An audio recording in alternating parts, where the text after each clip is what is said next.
on a Yeah, hot no, show. definitely. I did turn cool people down. Do we got a mix of people? I hope we have a mix. Well, I guess. Yeah, we have a plethora, a mix of people. Asia did an amazing job. Thank you. Um, Compliment.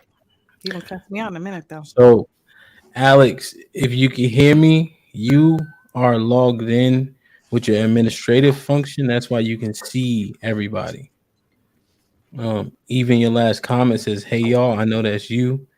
It's three of them because you're logged in as an administrator. All right, everybody, make some noise for the women's POV. It's gonna be an awesome rendition of the show. This is the third episode, right, Asia? Yes, sir. Word, word. How's everybody feeling this evening? Good. Really good. Fabulous. Terrific. Feeling great. Feeling good. How are you? I know some of you guys are new. Make you sure your replies are audible, as we're also gonna put this on a Apple stream. So let me ask one more time. How's everybody doing this evening? Good. Good. Great. Fantabulous. Isha talking and she on mute. So I can't- Awesome. Y'all need to catch YouTube for that one. All right, all right, all right. Like, share, subscribe, tell a friend, and tell a friend. As you enter the stream, please hit the like button right now if you can. Once again, we're streaming on YouTube, Twitch, Twitter.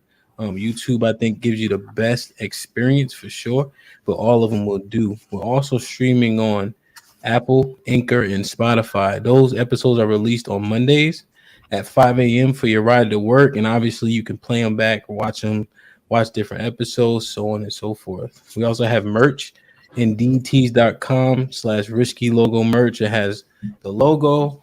We also have a shit like that shirt, which is dope. So shout out to us. All right.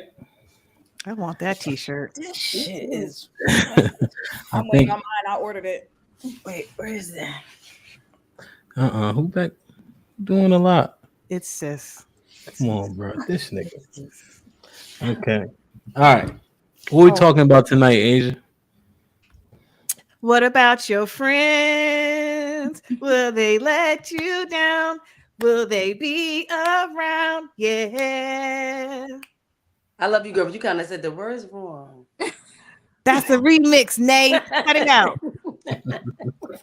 Word. Definitely a shower singer, but yes, we're talking about what about your friends. We had on previous podcasts, we had just some very high level conversation about women's friendships versus men's friendships. Men believe that women's friendships are very superficial, touch and go, very fluid. So we wanted to explore that. You know, we have a lot of dope topics. I want to start with this one.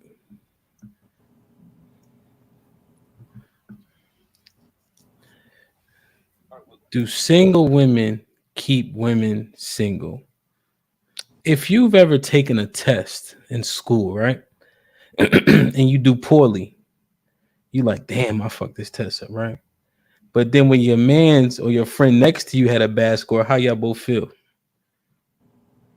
Better You about the don't feel situation, so bad. You don't feel so bad. right? Like, well, I ain't the only loser. So, you know, misery loves company is one of the models, but I don't even know if it's misery. You're just like, all right, fuck, we both fucked up, so we good. Let's go get a drink or whatever the case is. So, made that analogy may be weak, but you catch my drift. Do single women keep other women single? Do single women keep women single? Mary, what you think? Absolutely. Why is that? Because when you're with, which is, goes to why they say married women shouldn't have single friends and vice versa with men, because they encourage the fuck shit. So not even that they're telling you like, hey, go do this, go do that, but they're like, oh, we're trying to go to this club and da da da da over there and such and meet up with whoever. And they be like, oh, come on, you gonna listen to that nigga? You gonna let that nigga tell you what to do? He ain't gonna let you outside. Like they be doing all of that. And then it's just like, as soon as like, if you go talk to them same single friends and be like, hey, I'm going to my nigga. Oh, fuck that nigga anyway. Like they just be, a lot of single women are bitter, honestly. Damn. So Okay. I'm going to say the majority. I'm not going to say all.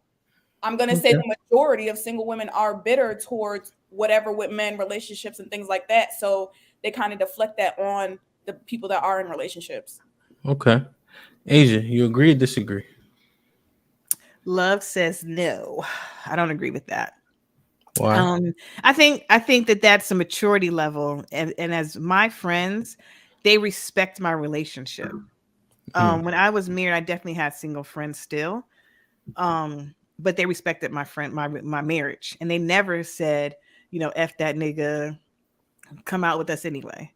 And then some of them were single, some of them were divorced, so but still single. You know what I'm saying?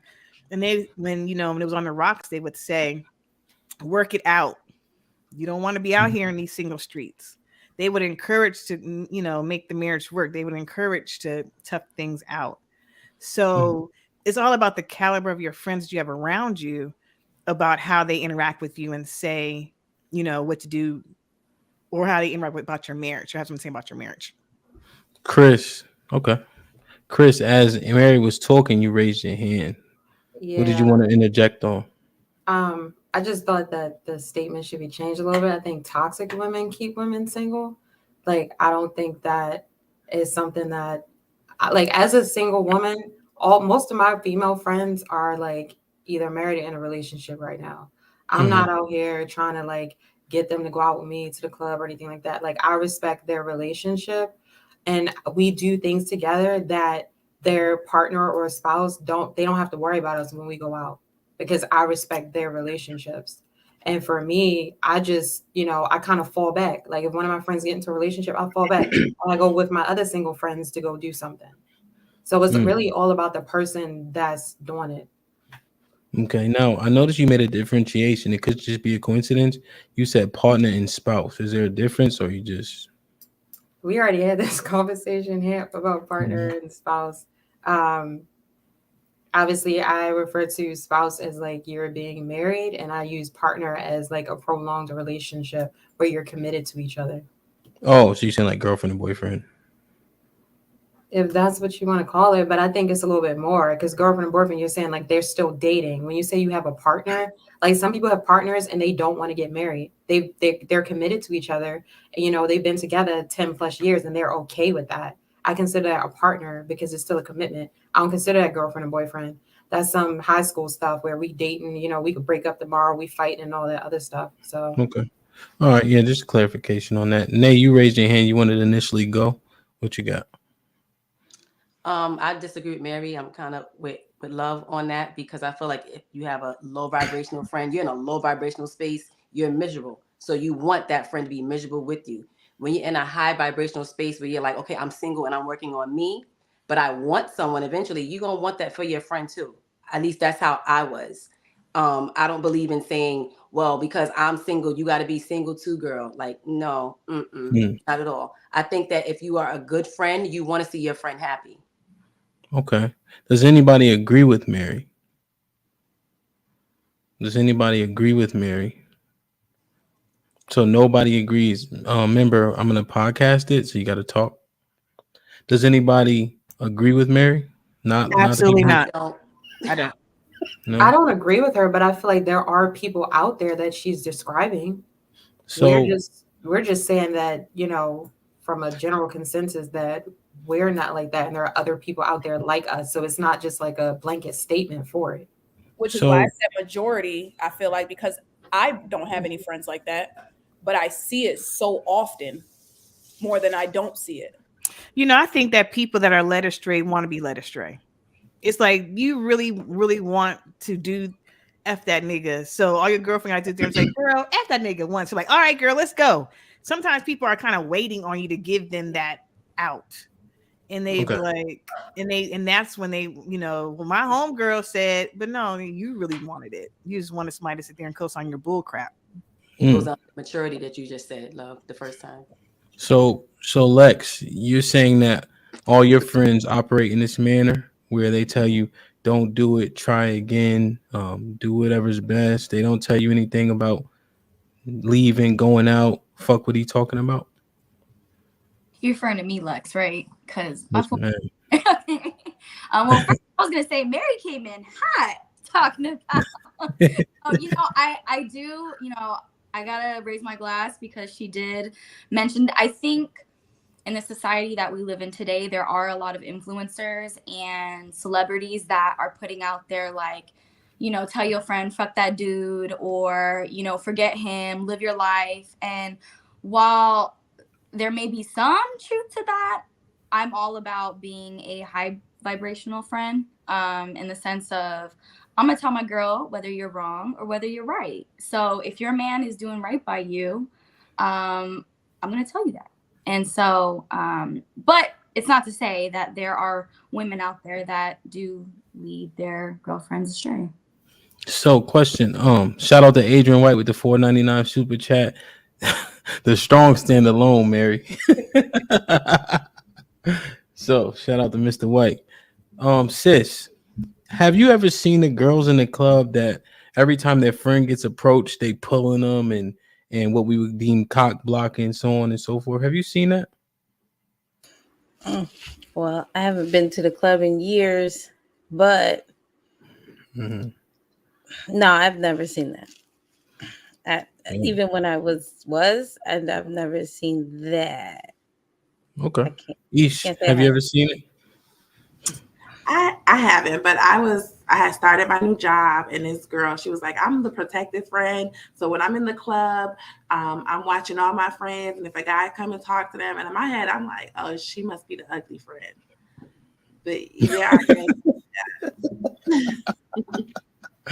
Dana, you've never seen that friend before? I've been that friend before. Absolutely. I mean, I haven't been, in the club regularly in over 10 years, but when I was going hard, it just depended on, that friend and what her vibe was and what she was comfortable with. So if she gave off a vibe like, nah, get the fuck away from me, then, I'm going to act accordingly. But if she wants to entertain somebody's advances, or if she wants to dance, or have somebody buy her a drink or whatever, do you, boo boo? Like, whatever it is that you want to do, whatever you're comfortable with. But whichever way you go, I'm rolling. Now, granted, mind you, guys, I said before Dana moved, I used to see her 5 times a week when I was DJing. But I guess that's not the whatever. Ro. On 8th Street at 12 o'clock in the afternoon. Stay drinking. Ro, so what's your thought on the initial question? I agree with Chris. I think toxic females have those tendencies to want to keep their friends single.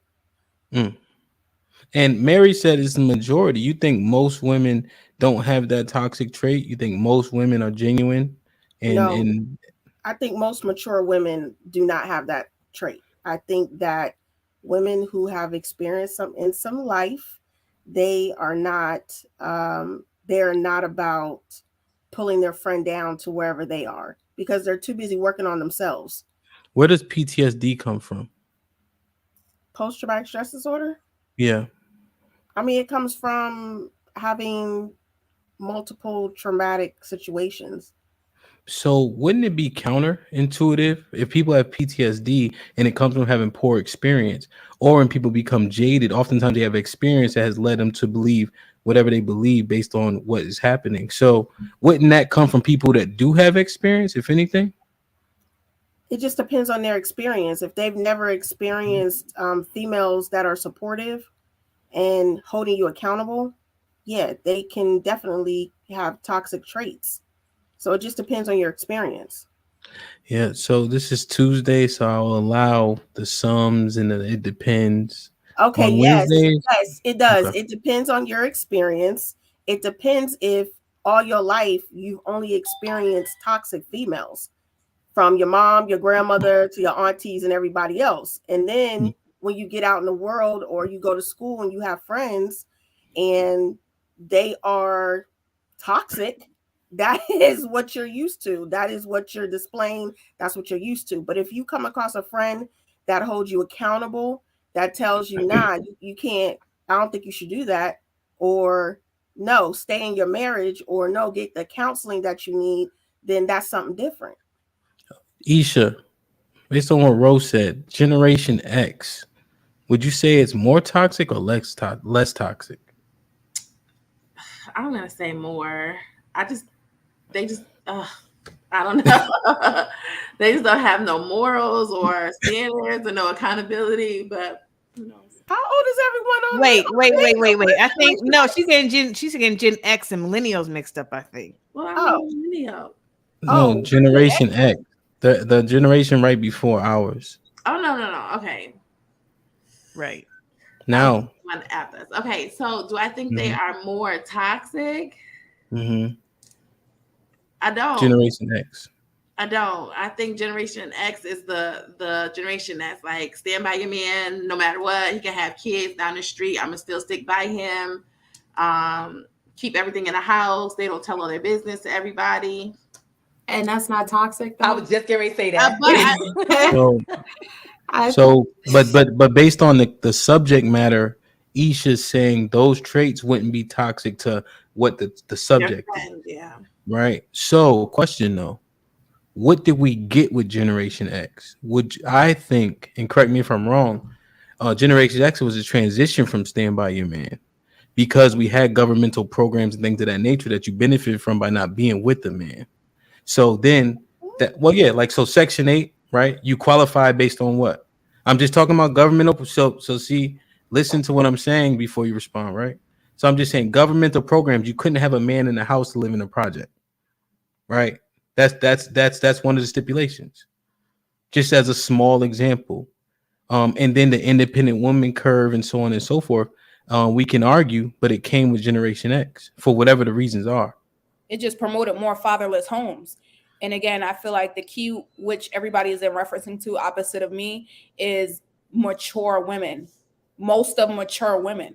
A lot of women right now are not emotionally mature. So they're not acting as such.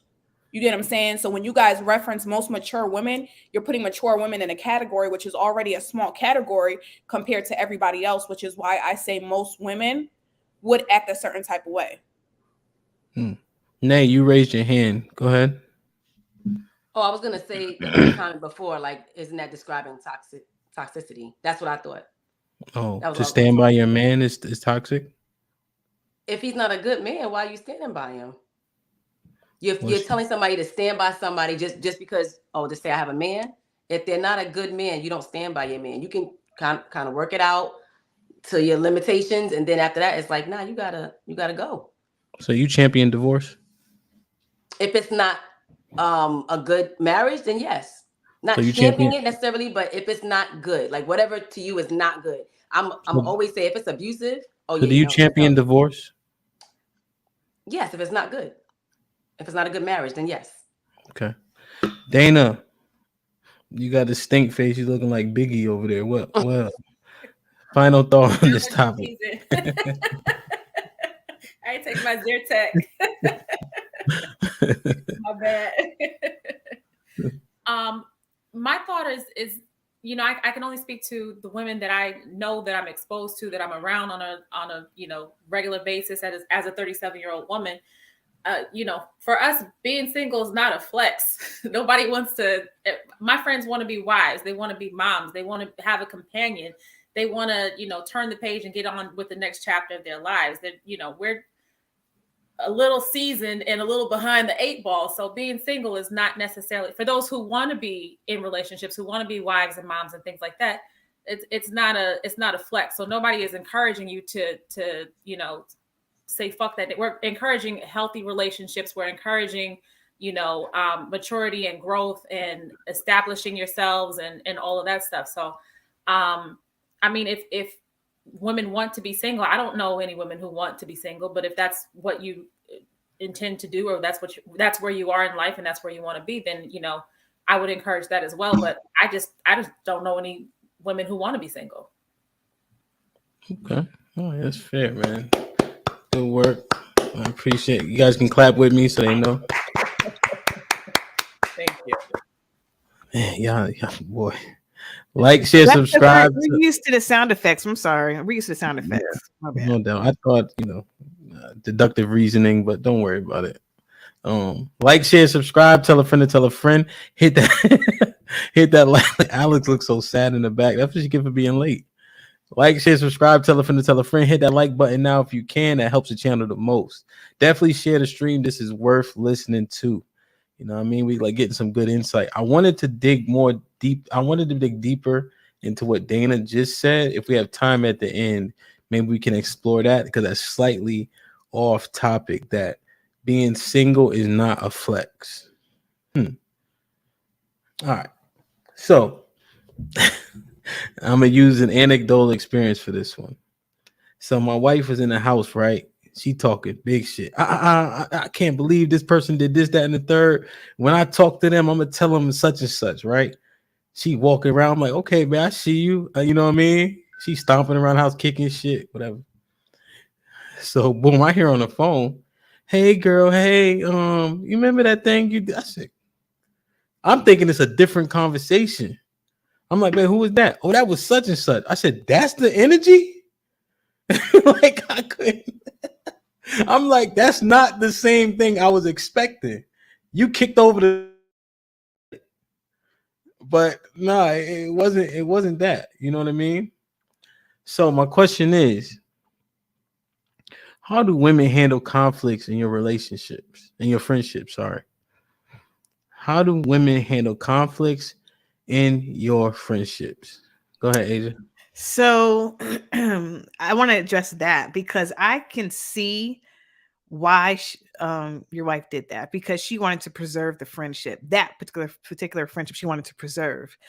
And because we as women want to preserve valuable friendships, we don't want to end them and give all this energy to where we go to the point of no return. So we may need to get that extra spice off of it before we talk to our friend, because we don't want it to go to the point of no return of our friendship if we value it. Now, if this happens repeatedly or maybe twice or three times and that's the end of it, then we understand we have to end this and we don't care how we come at you. You're gonna get all of this smoke. But if we want to preserve it, then that's why we have to gently address the situation and not give it too much smoke. Is that genuine, or is it just to preserve the relationship? It is. Like, it's definitely genuine. This is like with our spouse too, right? We want to preserve it. And if we want to get to a proper, healthy end result, we're not going to come at you reckless. And plus, we know our friends too. If you come at me reckless and you my friend, you might hit me on the wrong day and we both gonna be reckless. And again, that may mess the relationship up or may take too long for us to get back together again. So we just want to be careful. And it's being very genuine, but we want to approach it gently to make sure we don't sever it, because we can go there. So Lex, go ahead. Sorry, no, go ahead. Go ahead, Dana.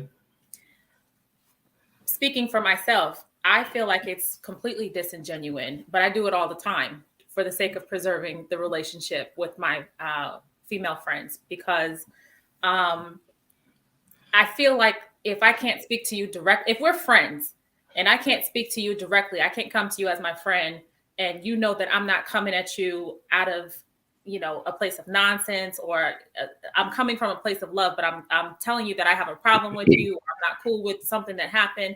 Why can't I just speak to you directly without having to throw glitter in your face, while I'm talking to you, so that you can receive it well? I hate that shit so fucking much. I got to tell you. And I do it all the time for the sake of preserving these relationships and these friendships. But for me, it is disingenuous, and it's not exactly how I feel. But I, as a very vocal person, I have to censor myself or bite my tongue a lot. And, the things that are coming out of my mouth are genuine, but the way that I'm feeling and expressing myself is not.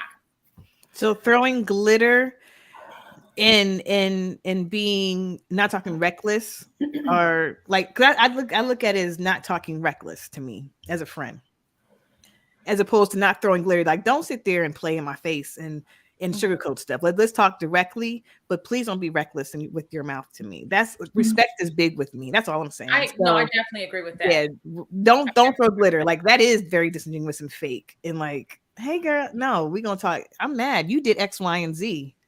But if you get reckless and be like, and then yeah, we can be friends. No, yeah, the disrespect is never okay. I'm not saying that by any stretch of the imagination, but I do feel like a white glove treatment is required when addressing my female friends versus my male friends. Question though, did anybody hear what Asia said? Like Dana heard it? No. Yeah. No. In regards to like sugarcoating. Yeah. Yeah. That's how it sounded to me. Like both of them actually, just in regards to having to sugarcoat something before they say something. Yeah. So Nay, you agree? Yeah, it sounds like you're basically saying your delivery, you have to change your delivery with how you speak to people. Like you don't want to say it meanly. You want to say what you really feel, but you want to change it to appease them. But I feel like delivery and sugarcoating are different to me. They are very different. Very different. Your delivery could be different than sugarcoat. Me, I have like 3 friends, but my friends are my friends. They know me. So they know that whenever I say something, it's coming full force. They know it's your delivery then. But I'm not disrespectful. Yeah. I'm telling you straight up what's going on and what you did because I'm a very clear person. I'll tell you what happened, how it made me feel, and go from there. But I'm not sugarcoating. I may not yell, but I'm already naturally a strong, voiced person. But as my friends, they know that. So, Lex, it seems very trying to have to make sure you deliver it correctly and make sure it sounds okay so it's palatable for that person. Why is that a relationship I want to hang on to? I think it's dependent on the individual. I think a lot of, at least my life, one, there is conflict between me and the other person. And we have a strong relationship. We're open with one another. And usually we'll ask the questions like, hey, there's something I really want to get off my chest. Are you ready to receive it in the way that I would like to express it? I think a lot of people, when you're so invested in what you're feeling and your emotions, they don't really ask the questions like, can I be my most authentic self right now and tell you, how I would like to really express it. At least with what Asia was saying, I didn't really get it in a way that I didn't receive it in the way that she was saying, like glittering. But again, there is a difference between delivery and the other word that you mentioned. Bro, this is still feeling very disingenuous or not very genuine to me. Can you help me understand it? When I'm talking to my friends, I'm going to say it exactly. So for instance, if my friend was getting a little bit overweight, right? I'm like, yo, you got to get your fat ass in the gym, bro. Or else diabetes, stroke, you know what I mean? I'm going to peel all the pain on it. And we still going to be more friends than ever. So I just help me understand as a man. I think that, and I had to learn this because I'm at times very reckless with my mouth. Okay. Mm-hmm. And I had to learn that I have to think about the person I'm talking to and how they're receiving what I'm saying. If I want someone to lose weight, like one of my friends, I could say that to. Another one, I have to speak in a manner in which they can receive what I'm saying.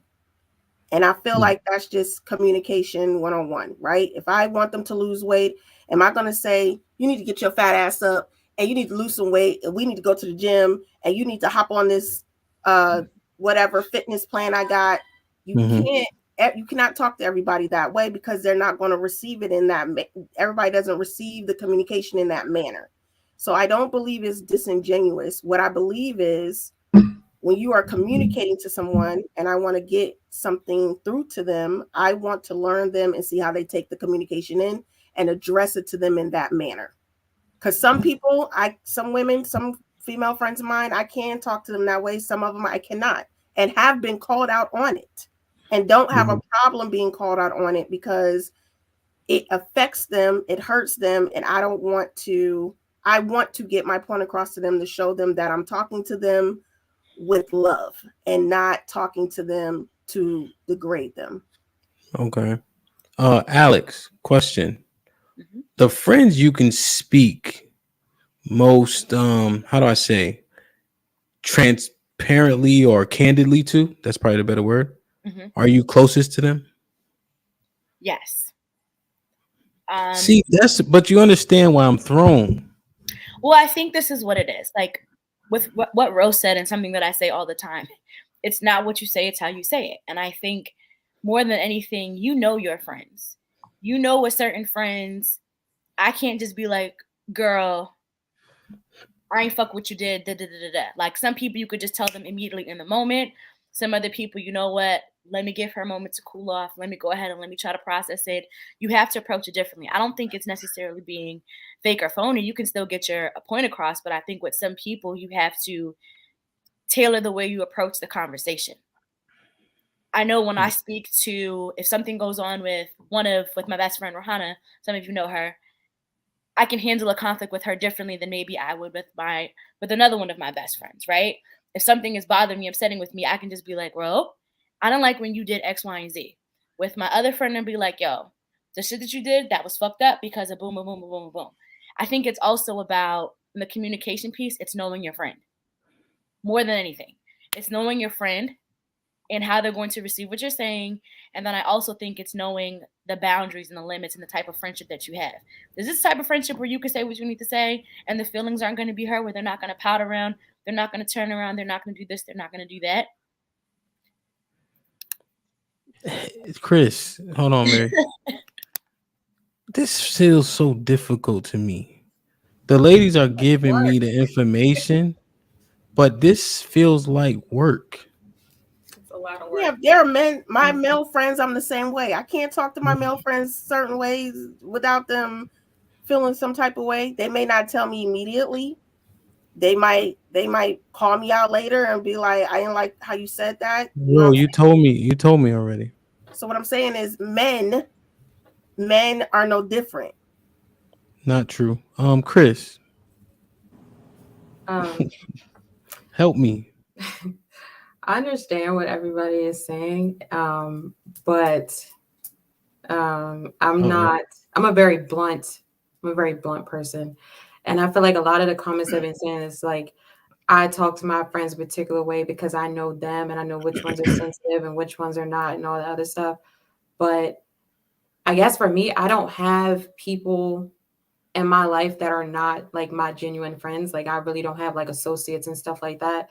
So for me, it's kind of flipped. My friends know me, so I don't really have to say things a certain way when I'm speaking to them, especially if it's something concerning myself. If it's something like they offended me or whatever it is, like I'm just gonna say it because they are my friends and they know how I am, they know my temperament, so they know right off the bat that I don't mean any sort of way behind it. So I don't have to sugarcoat anything. Chris, now one thing I caught is, and Nay, let me know if I'm wrong. You said I only have genuine friends. And then after you made that comment, you told us that you can be candid, transparent with them because they're your real friends. Nay, did I misconstrue something? Because No. if so, that's contrary to kind of what's being said. I'm not What makes you feel following. like, okay, I guess because he's saying like you feel like they're genuine. So if you talk to them differently, that's not being genuine. So you feel like you have to just be extremely blunt and just say what you got to say. In that No. way, that's She was saying that I have real, genuine friends, so I can operate in this way with these friends. So now it leads me to believe. Nay, you had a chance to clarify before me. You couldn't. Let me ask Isha. Isha, am I hearing it right? Basically, what I'm hearing is if you can't talk to your friends and you kind of like let them know, give it to you raw or whatever, they're not really your friends. Is that what you're hearing? That's what I heard from That, Chris. Right. that's what I was saying. How do you feel about that sentiment? Am I bugging? Honestly, my best friend can tell me, like, I can be tripping. Mine, Aisha, you tripping, get your shit together, and I can receive that. And she can receive it back from me too. So Mhm. I guess, yeah, I'm hearing it right. I mean, I'm taking it the same way that you're taking it. Do you agree with Chris? That her genuine friends, she can speak to them and be candid. Yeah. Mm-hmm. It's like So, my genuine friends, I can be my true self and not feel like I have to put any boundaries on it with them. So, and in my true self, I can speak to them in all of my emotions and they can receive it. I just feel yeah. like as you get older, you really don't have a lot of time to sugarcoat things with people. And if I have to sugarcoat with you, you just can't be in my space. How about just respect how they take it in? I mean, that's just bottom line. How about respect that? I Well, mean, I'm not saying like, I'm cussing and running around and, disrespecting people. I'm but just you're saying like, saying I'm like not going to take if they genuine, then they're going to accept you cussing at them and talking crazy to them. But at the end of the day, how about think about how they taking the information in and how it affects them? Like, think about that one. Because how do you accept new friends already? My friends can be direct. My friends can talk to me how I can come off. If I come off assertive to them, they know they can talk to me assertively because that's how I take in communication. Now, I can't talk to them all that way because not all of them are going to be assertive in a way to where they can accept what I'm saying. So I have to take that in consideration. That doesn't mean they're not genuine friends. I'm being a genuine friend, thinking about how they taking the communication that I need for them to hear. Go ahead, Chris. You want to respond? Yeah, so I was basically saying that like we're saying a lot about the other person, like how they're gonna take it and everything. And I'm talking about, okay, so do your friends know you in general? Like when you speak to your friends, are they taking into an account like the type of person that you are? If they were, they wouldn't be sitting there like, well, I don't like the way she's talking to me and all this other stuff. I'm just not gonna take the time beforehand to think about something that I need to address with somebody about an issue that we had or something like that. And that's not me, coming off. I'm not intentionally going into it saying, hey, I'm going to disrespect this person because I need to get this off my chest. I'm just basically saying, like, I felt like there's an issue. I'm going to approach this person about it, and it's going to be what it is. I'm going to say what I need to say in that moment. And then we obviously can discuss it afterwards. Like within, I'm not just going to say it and run off. But I just don't feel like with associates, I feel like I would have to do that. If I was into an interaction like that, I would have to sugarcoat stuff. And I just don't have the time nor space to do that with people that are in my life. But I think I was wondering, how do you even meet the new friends? Because you might have new friends and they don't know you yet. So they don't know like how you come off. So you're just meeting them and you're like, yeah, you might speak to them that way. And they're like, yeah, nah, I'm good. I can't handle it. So you would cut them off in the beginning because they're really associates anyway. That's when they're associates though. That's what I'm saying. I don't consider you a friend until you're a friend. So everybody is an associate. So you have to take how you speak like for a while and then you realize they can be your friend. I feel like that's the biggest problem with women. They think everybody's their friend. Everybody is not your friend. You need to be able to. You need to be able to put everybody in a certain part of your life. Everybody is not your friend. And I agree 100% with Chris. Anybody that's genuinely your friend and knows you, because that takes time, especially with women. Especially with women. We have to do a lot better picking with our friends like we need to do with the niggas we choose. You get what I'm saying? Like friends hold a very big space and sometimes bigger than whoever you're with. And it's like if you don't, I feel like everybody takes being straightforward as, oh, I'm gonna curse you out. Like that's not what Chris is saying. Chris is saying that I can be direct with you. I can be like, yo, I didn't like how you did this or how you did that. But I'm also able to receive when my friends be like, all right, lower your voice a little bit. Like let's think about it. You know what I'm saying? My friends know how to do that as well. But again, they're my friends.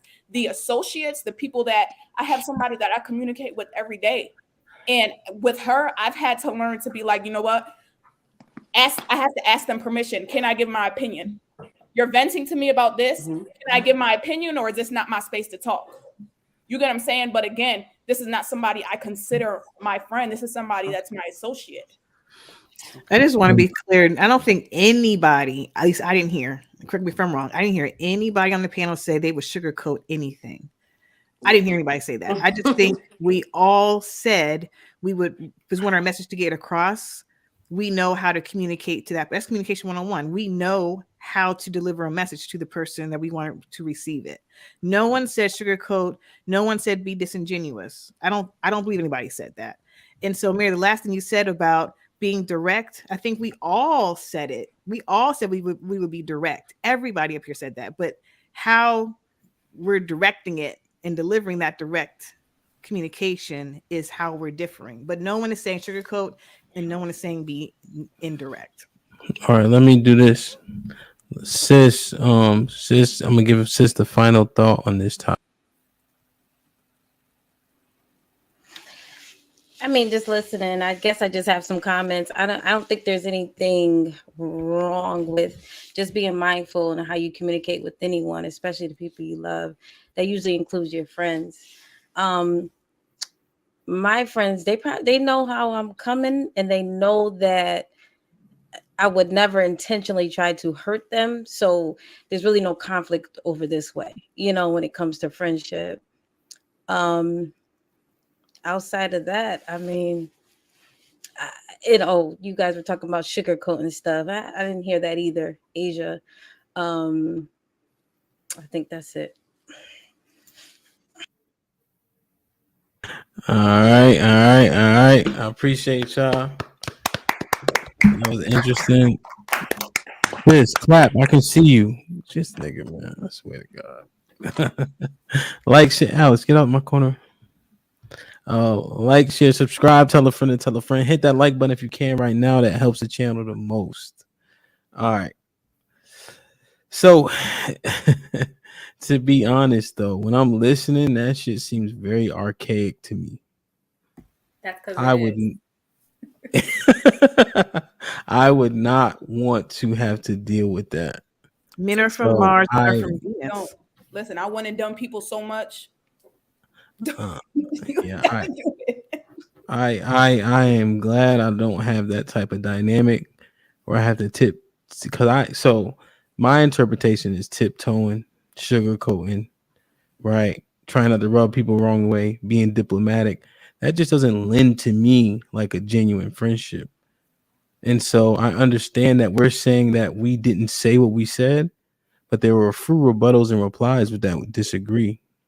So do you think that tone matters? No. So when you say something, right, going to Chris's point when she was saying, I think you can definitely be blunt and straightforward and say what you need to say, but I think tone matters. You can be saying the same thing, but depending on how the tone in your messaging, it's received differently. I know, so Alex. You say it every show, Alex. I know. But that's something big to think about and consider. So when we're talking about sugar, it's not sugarcoating at all. We're being honest with you. We're saying what our feelings are. We're expressing how we felt. However, you may approach it in a different manner than maybe what I would. That doesn't. That's why I said delivery, Alex. It's your delivery. Yeah. She says it every fourth episode. I know that Alex believes that. She asked me a question, I answered it. Then she used the time to say what she always says. Thanks, Alex. But it does lead me here, and I would like Dana then Lex to give their opinions first, because I feel like this leads directly into it. Is it difficult to maintain healthy female friendships as I probably should have put adults? I copied and pasted. Asia sent this to me, so if it doesn't read correctly, it's on her. As an adult, is it difficult to maintain healthy female friendships as an adult? We see it. I've seen correct though. As an adult, you do know that's correct, sir. So yeah, you do. No, I don't know if it should say adults plural or as an adult. So I've seen women rotate friends Like I've seen women have a friend one day and not the same friend the next. I genuinely haven't seen that happen as often with men as with women. So when Asia posed this question, I'm like, damn. Because I've noticed it, but it didn't really affect me. I'm like, you wasn't hanging out with her last week. So is it difficult to maintain healthy female friendships as an adult, Dana? Yes. Jesus. Yeah, it is. For me, it is. I don't feel that that's the consensus generally for women as a whole, but as an individual, speaking for Dana, hell yeah, that shit is difficult. And I couldn't begin to tell you why it's so difficult. I wish that it weren't so difficult. But I just feel like there's just so much work that's involved with maintaining certain relationships that, and maybe I'm just too lazy to put in the work to maintain the relationships. That it maybe I'm the problem. It could very well be me. But I do feel like it's so much work. There's so much to consider, and it just doesn't feel like it's mutually beneficial often. And don't get me wrong, I have some really great, a very select few, really, really great, really close friends that I've, some of them I've known a couple of years, some of them I've known, over 10 years, but, and I've nurtured those friendships, good, bad, ugly, different. But overall, as an adult, I would say like post-college, it's been extremely difficult for me as an individual to maintain solid female relationships, for sure. Lex, what you feel? Is it? Go ahead. Sorry. Oh, I think maintaining friendships is like growing a plant. Plant's not going to grow, water it. And I think there are points in life that you grow apart. I don't think, at least from what I can remember, I can't really recall a friendship that it like just went bad. It's just we grew apart. And so, I mean, based off of my experience, I think I've done pretty well at maintaining the friendships that I really value, and the ones that I just felt like didn't resonate with me, it just kind of fell off.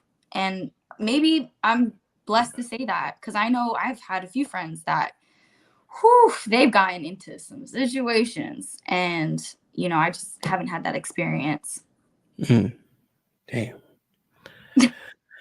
Anybody think it's not difficult? Because that watering a plant and all that, I've seen so many plants, they kick the bucket pretty early.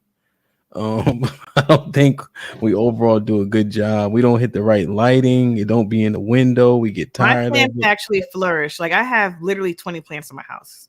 I got a whole forest in my house. Sound like a personal problem. No, I have a green thumb. I nurture. That's what that sounds like. So, does anybody think it is not difficult? Yeah, No, it's difficult. I don't think it's hard. Well, at least not for me. Well, let me ask some clarifying questions. So, Chris, you say it's not? No. How many friends you got? Like, we're speaking about female friends, right? Like Yes, a good ma'am. 4. I don't consider everybody my friend. So you have less friends than you have fingers on one hand. Just think about that for a second. Female. Yeah, that's what I'm saying. So if it's 4, it doesn't sound like it's not difficult. Not difficult. No, How long is your newest relationship, your newest friendship? Hold on, Mary, what'd you say? You said how long is right? How long was your newest friendship? Like the shortest time out of your 4 friends? None of them are new. All of them are at least 10 years plus. I don't make my comment earlier when I said I don't make friends easily. Like you kind of sit in the associate, like you're not my friend until I consider you my friend. And it's not easy to cross over into that level with me. Which kind of validates it being difficult. Question. Yep. It kind of validates it being difficult to maintain, healthy relationships as an adult. I feel like I personally feel like it is hard because your standards are different. How you look at people is different. The things that you have on the line are different. And also I feel like it's just looked at just like being in a relationship with somebody. But I thought the question was maintaining friendship, not making new friends though. Maintaining friendships as an adult, I feel like 10 plus years, that's So, well, hold on, Mary. Let me keep asking. Does anybody else feel like it's not difficult? I don't think it's difficult. I don't think it's difficult. And you guys have how many friends? Female friends about 5. But Why you laugh? Because Why you laugh though? I keep it to a minimum, but I still make new friends. And I think I'm going to observe you first. I'm going to sit back and observe you before I even let you get close to me. I don't do the associate thing either at all because that's too fake for me. I'd rather rock with my family than have associates. So if we're going to be friends, we're going to be friends. Okay. Ro, you said it's not difficult. How many friends do you have? So I don't want to be difficult, but I have about maybe 10 friends. And what I mean by friends is I can trust them with my kids. I can trust them with my money. I can trust that if I need something, they're going to be there. 10 female friends? 10 female friends. Wow. That you can trust with your kids and your bread? Yep. That's impressive. Because in some way, shape, or form, I've had to rely on them for that. Whether I needed it or whether they needed it, or, I moved here to Maryland 6-7 years ago. Mm-hmm. The lady that put me on, that's 6-7 years. The lady that put me on, she had to help feed me sometimes when I got here because I didn't have the income. Damn. And she didn't know me from a can of paint. Word. So, yes, I maintain those friendships. I don't think it's hard. Now, Ro, I remember a couple episodes back, you said you silo people and use them what they can be used for. So these 10 friends can be used for everything or they're used for a specific purpose? So my 10 friends are friends that I trust with my closest things to my heart, which is going to be my kids. I heard you, but just for a clarifying question based on what you said previously, these 10 friends can use for the kids, for the money, if you need a place to stay. They all can solve all those things? Yes. Okay. That's righteous. Alex, it's hard?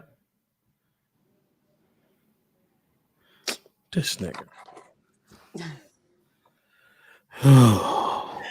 I can go real quick. I think Alex had microphone issues.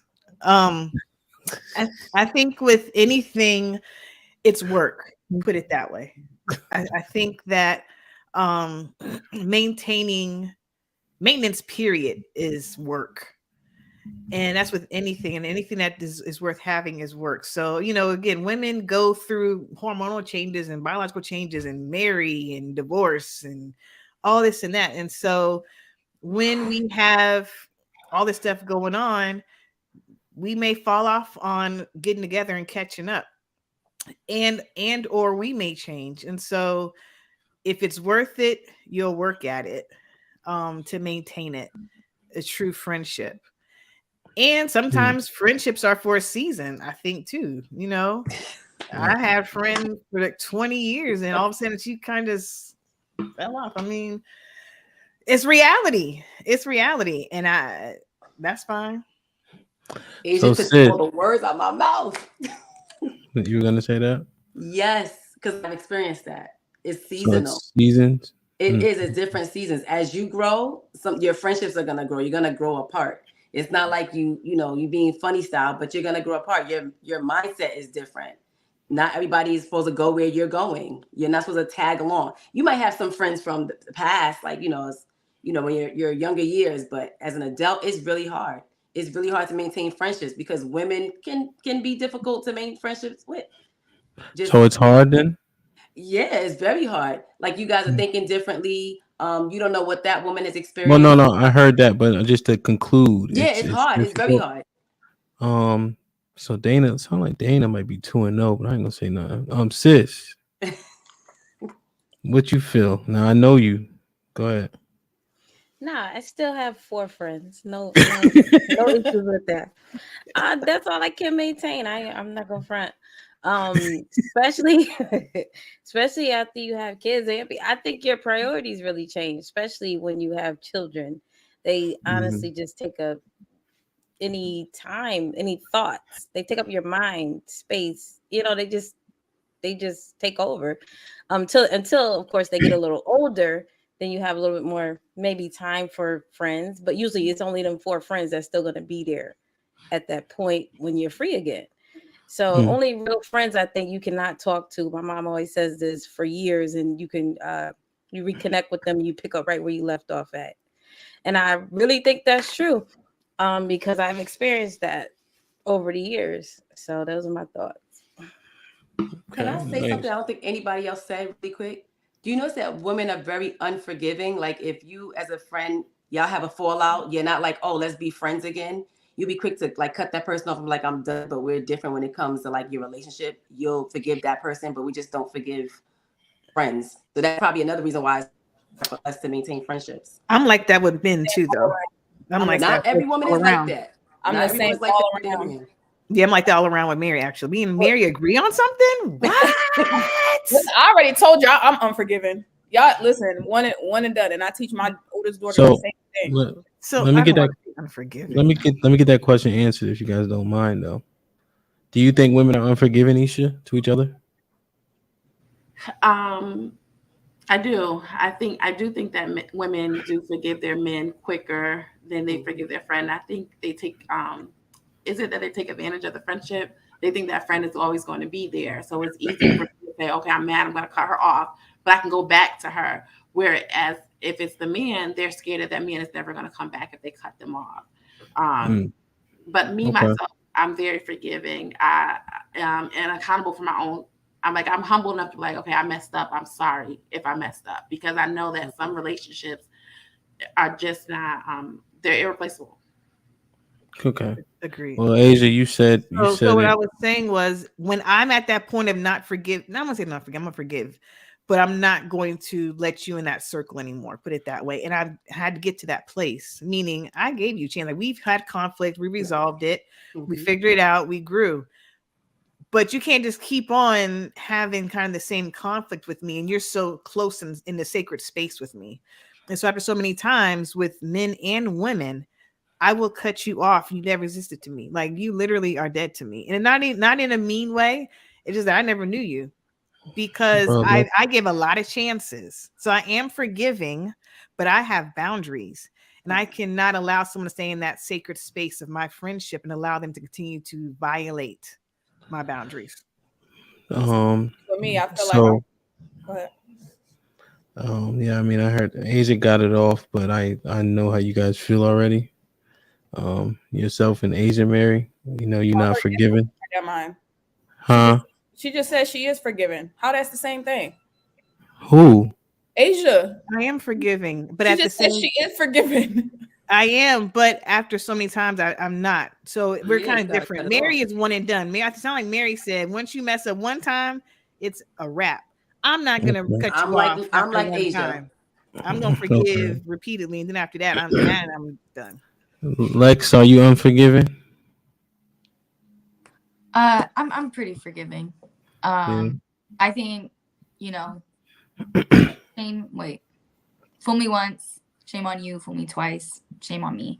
So I think for the first part of a friendship, if something goes sour, okay, let's try this again. If it goes sour again, then I think maybe now I need to set my boundaries and move away from you. Okay. We'll explore that one further, man. Appreciate you guys on that topic. Like, share, subscribe, tell a friend to tell a friend. Hit that like button right now if you can. That helps the channel the most. All right. This is the one I wanted to get to, because you lucky I don't have no buttons, but I got a hat over here. Okay. Just being mindful. We argue about this day in and day out. Men feel that this is a 4-letter word to women. We feel like this haunts us because we feel like women just simply do not do it. Do you hold your friends accountable? This like saying the word submission to a modern woman. Accountability, submission, husband, all those things. So let me start with Nay here. Nay, do you hold your the word female should be in there, so that's what we're talking about. Yeah. Do you hold your friends accountable? Yes, because I hold myself accountable as well. So I want my friend. I'm a good friend. At least I feel like I am. So I want to hold my friends accountable too. Otherwise, how are we friends? Look, look, you talking about the cap. Now I'm not stopping no cap. I'm just putting this on, man. Whatever. No, I like to be accountable for my actions. I'm gonna say if I'm wrong about something. I may not want to, but I'm gonna say I am. I'm gonna have to think about it. And be like, oh, I don't want to say this, but I'm gonna say I'm wrong, and I want my friends to do the same thing. Listen, that was wrong. What you did. I'm gonna say it to you. I don't like that you did this. I'm gonna say it. Mary, I need You go put the cap on. I can't. Do you, and the question is you, right? You can answer for yourself, but I also want a more macro answer. That's the kind of the one I want so we can all learn. Do you hold your friends accountable? I hold them accountable to an extent. I'm very big on speaking on what I've experienced, and not talking on my ass. So if somebody else is telling, one of my friends, oh, you shouldn't have this and this and this and that, if I've never been there, I'm just gonna be like, hey, do what's best for you. So that's on them because I haven't been in that position. But if it's something that I'm knowledgeable on, I will hold them accountable. Like, hey, this can happen if you do such and such. I mean, you see me, speak whatever on the show with everybody in regards to going back to what they say and things like that. But I feel like it does depend on how knowledgeable I am about what they're doing. Okay, so it's Tuesday, so I'll allow it to depend in the sums. Sis, do women hold their friends accountable? And also, matter of fact, can you answer this? You have to experience it to hold them accountable? Like let's say your friend gets a train ran on her. If you never got a train ran on you, based on Mary's logic, you can't say shit about it. A train? Girl, I might say, so what was it like? Because I'm kind of down for being loyal to a fault. So, I might not do it, but it would be hard for me to be like, later on after she tells me, I might, say something later, but I don't know. It just depends. But I'm down for being loyal. I can't front. Like, all right, so Lex, your friend get honky tonk and wonka tonk and Donkey Kong by 6 men. She by herself. You gonna pull a sis and a Mary?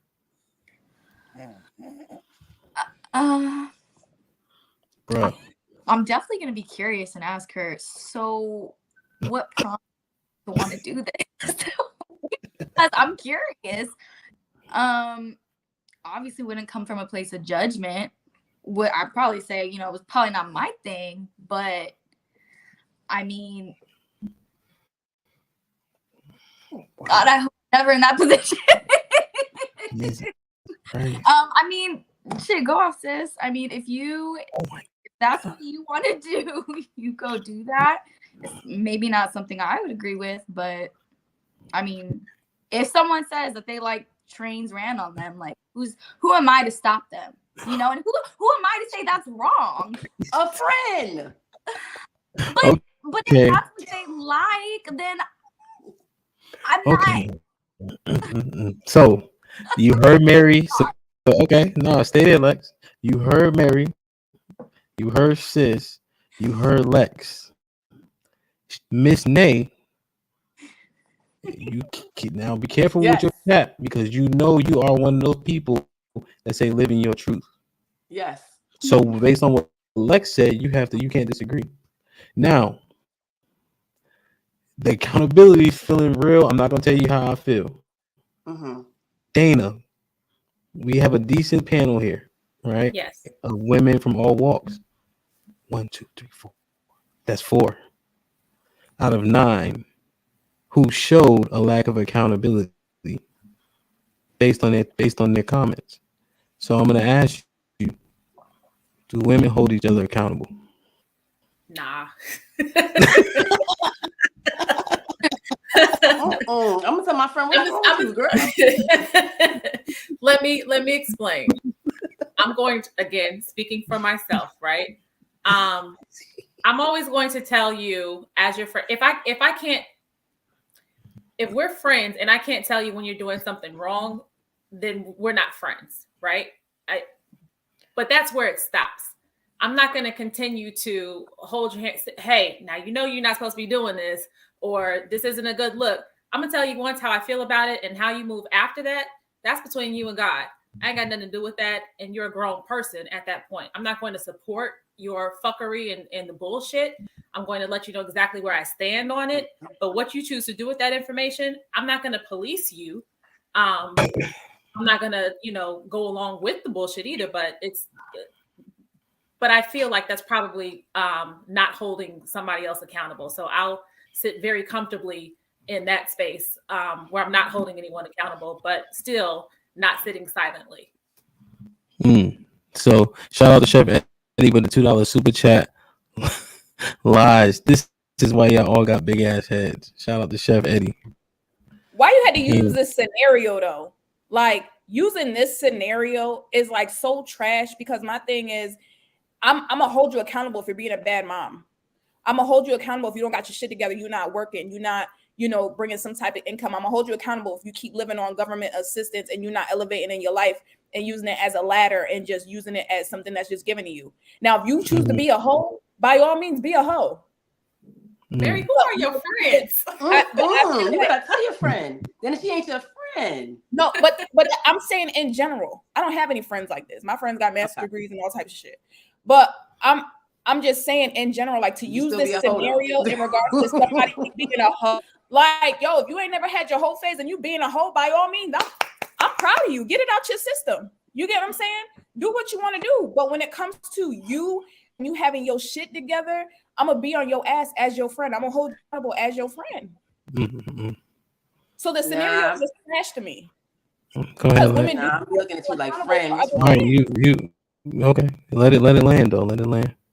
Lex, go ahead. Because obviously you use that scenario. So if you change the scenario, and let's say I have a friend that's a stripper, and I have another person in my life, another person on the panel that agrees, well, stripping isn't right. You're not holding your friend accountable.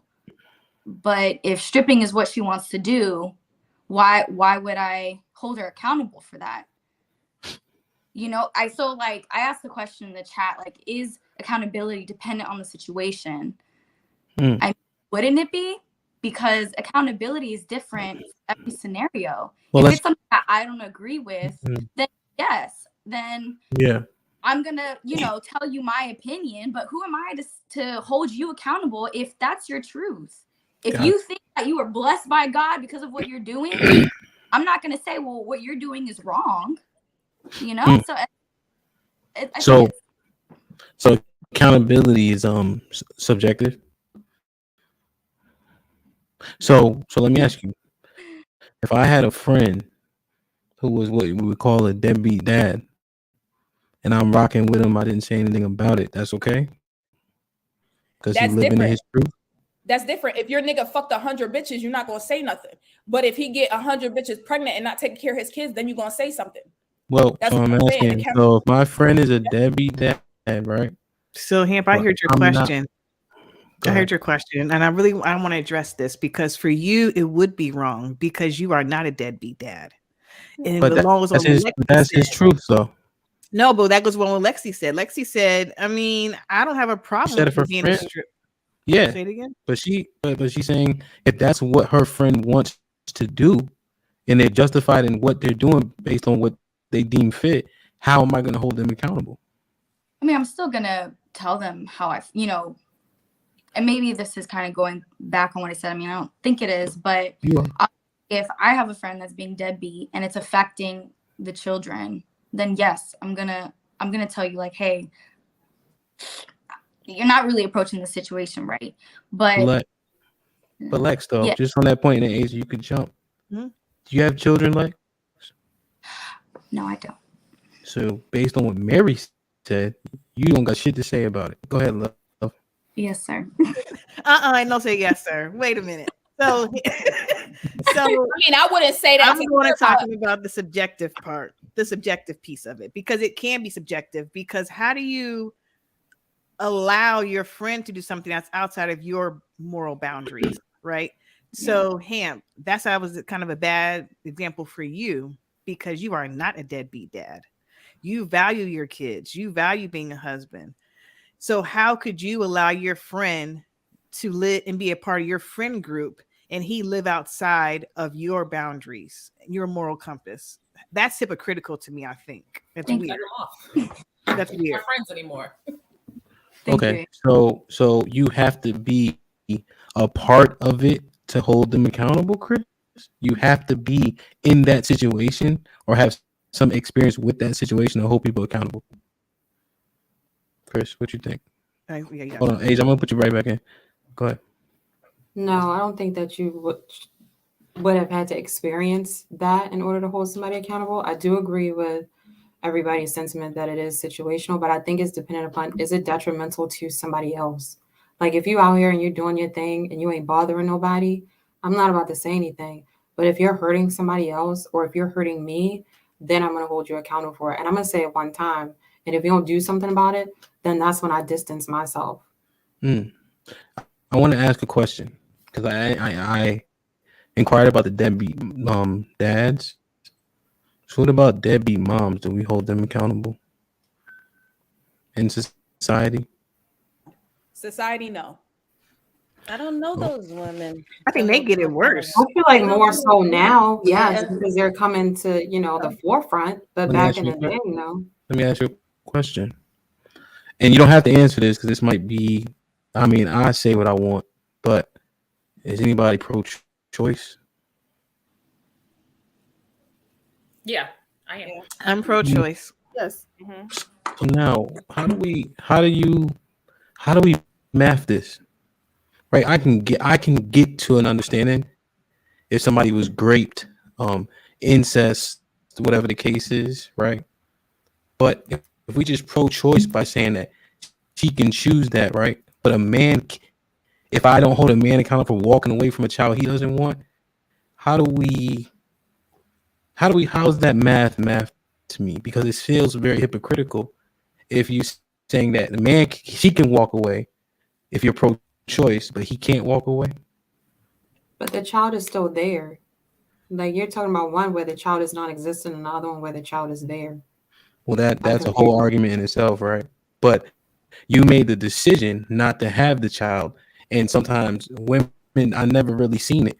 Children are given up for adoption. I've never really heard women speak out against that.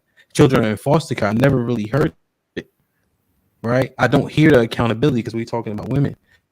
But you guys made sure to tell me that I need to hold a deadbeat dad accountable. So I just want to understand if I'm making sense. No, it is a double standard. It is a double standard. It is society, but that's just how shit goes. The same way, we talk right now, Mary, I'm talking to you 9. Huh?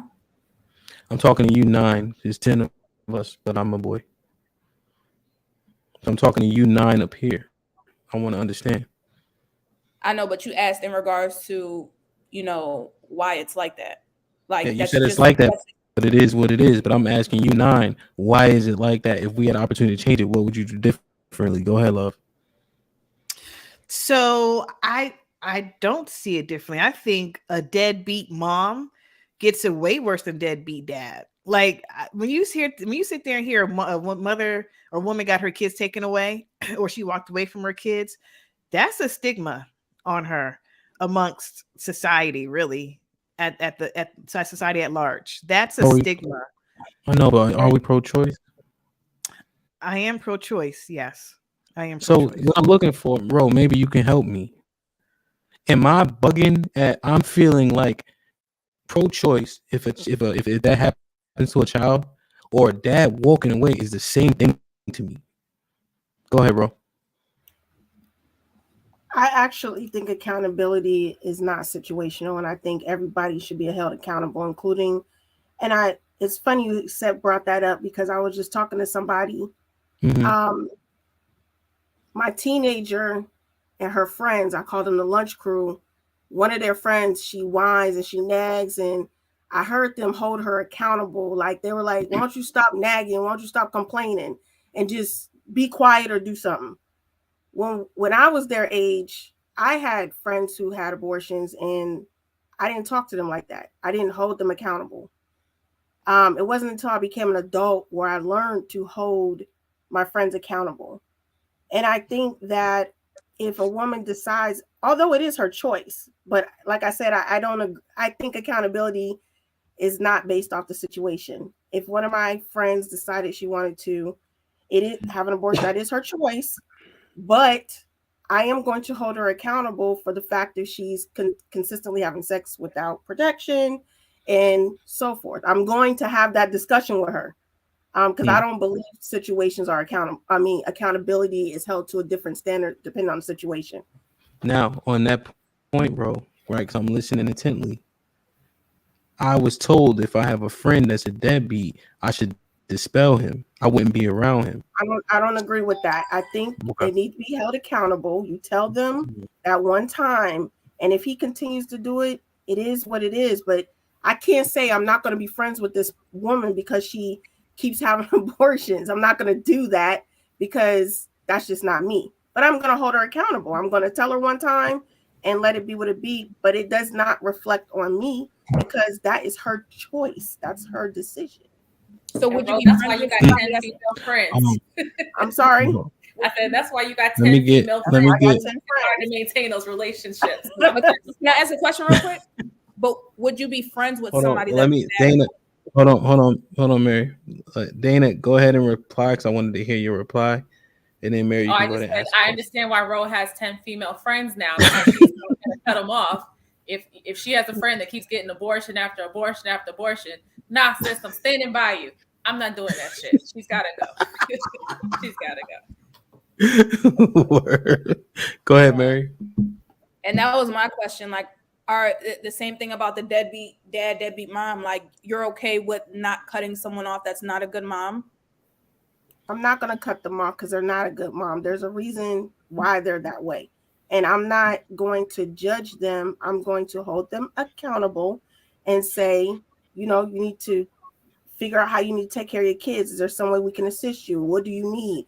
And if she decides she doesn't want to take care of her kids, who am I to say, you know what, I'm done with you. Beat it. You're to the curb. I don't want nothing to do with you. I have a question for you. Doesn't make any sense. I have a question because earlier you said your friends are who you can trust with your kids and your money.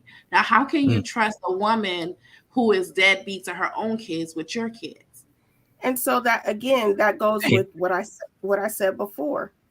It depends on the person. My friends, particularly, my real friends, my 10 friends, they wouldn't do that. But if I had a friend that way, obviously that wouldn't be the person I'll be trusting with my kids. Well, then she wouldn't be your friend.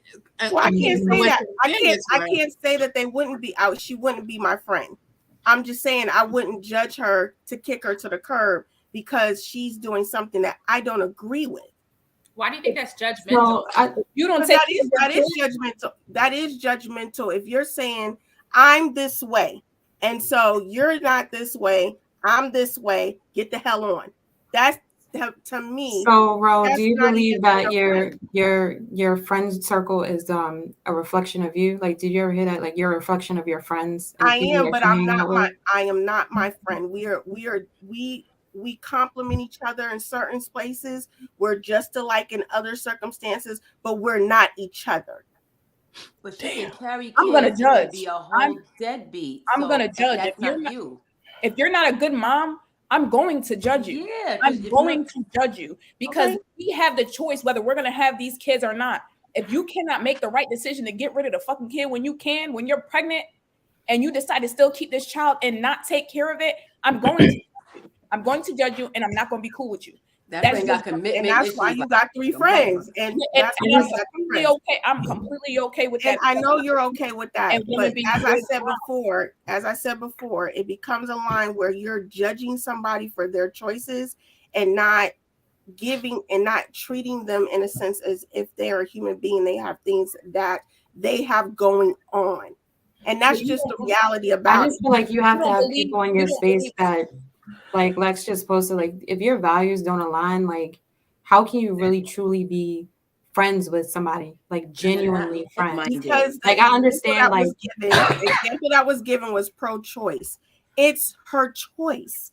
I'm not going to sit up and tell her, well, you're a bad person because you don't have any values that match with my values. I didn't that to me, in most friendships, all of our values don't match the same. but They do have a common, we have a common relative value in some things. And so I will consider them a friend. I Question, think that's Ro. kind of like, You said pro-choice. He meant pro-choice as far as like you have an abortion or you don't. She chose to not have the abortion, but I'm not gonna take care of my damn kids. Like, how are you even like-minded with them? That's pro-choice. That's her choice. and I think not to like make fun of Dana's comment, but like you were the one that said you had the 10 friends, and it's just like when you say like your values, like you're that don't align with like your friend group, it's just kind of odd. Like everybody else was kind of like their friends are like minimal, like 3 and 4 and 5, and we're all kind of sitting here saying like we don't entertain, like, and we're not saying like we gotta be 100 on everything, but for the most part we gotta go kind of like hand in hand. At least for me, I gotta go hand in hand. I'm not saying we on the same I cannot journey. go hand in hand with whatever. I can't go hand in hand with all my friends. I have some friends that have been married for years. I'm divorced. If they said, Ro, our values don't mix with yours, peace out. You're divorced. I want nothing to do with you. That is a value. That to me is not a friend. That's the same thing. That's the same thing. Let me ask a clarifying question. Sis, I think Ro has a point. Like, I have friends that eat pork. I judge them for it, but I don't eat pork, but we can still be friends. But sis, are there some values that are non-negotiable? Because I get a little bit fearful when Ro's saying this, because let's bring it to a different level, right? What if somebody was doing things that we like child molestation, right? That's unacceptable, right? That's unacceptable. Yes. So, sis, are there some things that are just non-negotiable morally? Absolutely. You named it. That would be, that's just crossing the line, pedophilia, crossing the line, child, whatever, crossing the line. You get killed for that, or, you're going to jail for life, stuff like that. So we just know that that's not it. But And not you got family abortion, though. members that eat pork, by the way. Pork Yeah, chop be good. tired of y'all niggas, man. But I miss eating pork chop. Damn. We are accountable.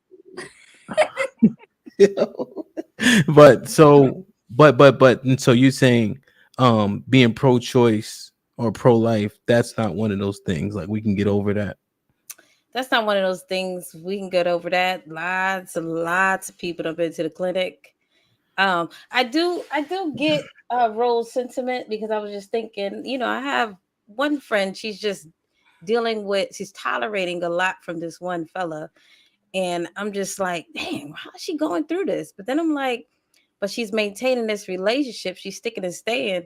That's also a good thing, because some women give up too easy, but I'm still her friend. You know what I'm saying? Even though I don't agree with some of the things that she stayed through, it's just like she's still in the fight. And I'm like, I gave up in the past. So, but she's still my ride or die friend. You know what I'm saying?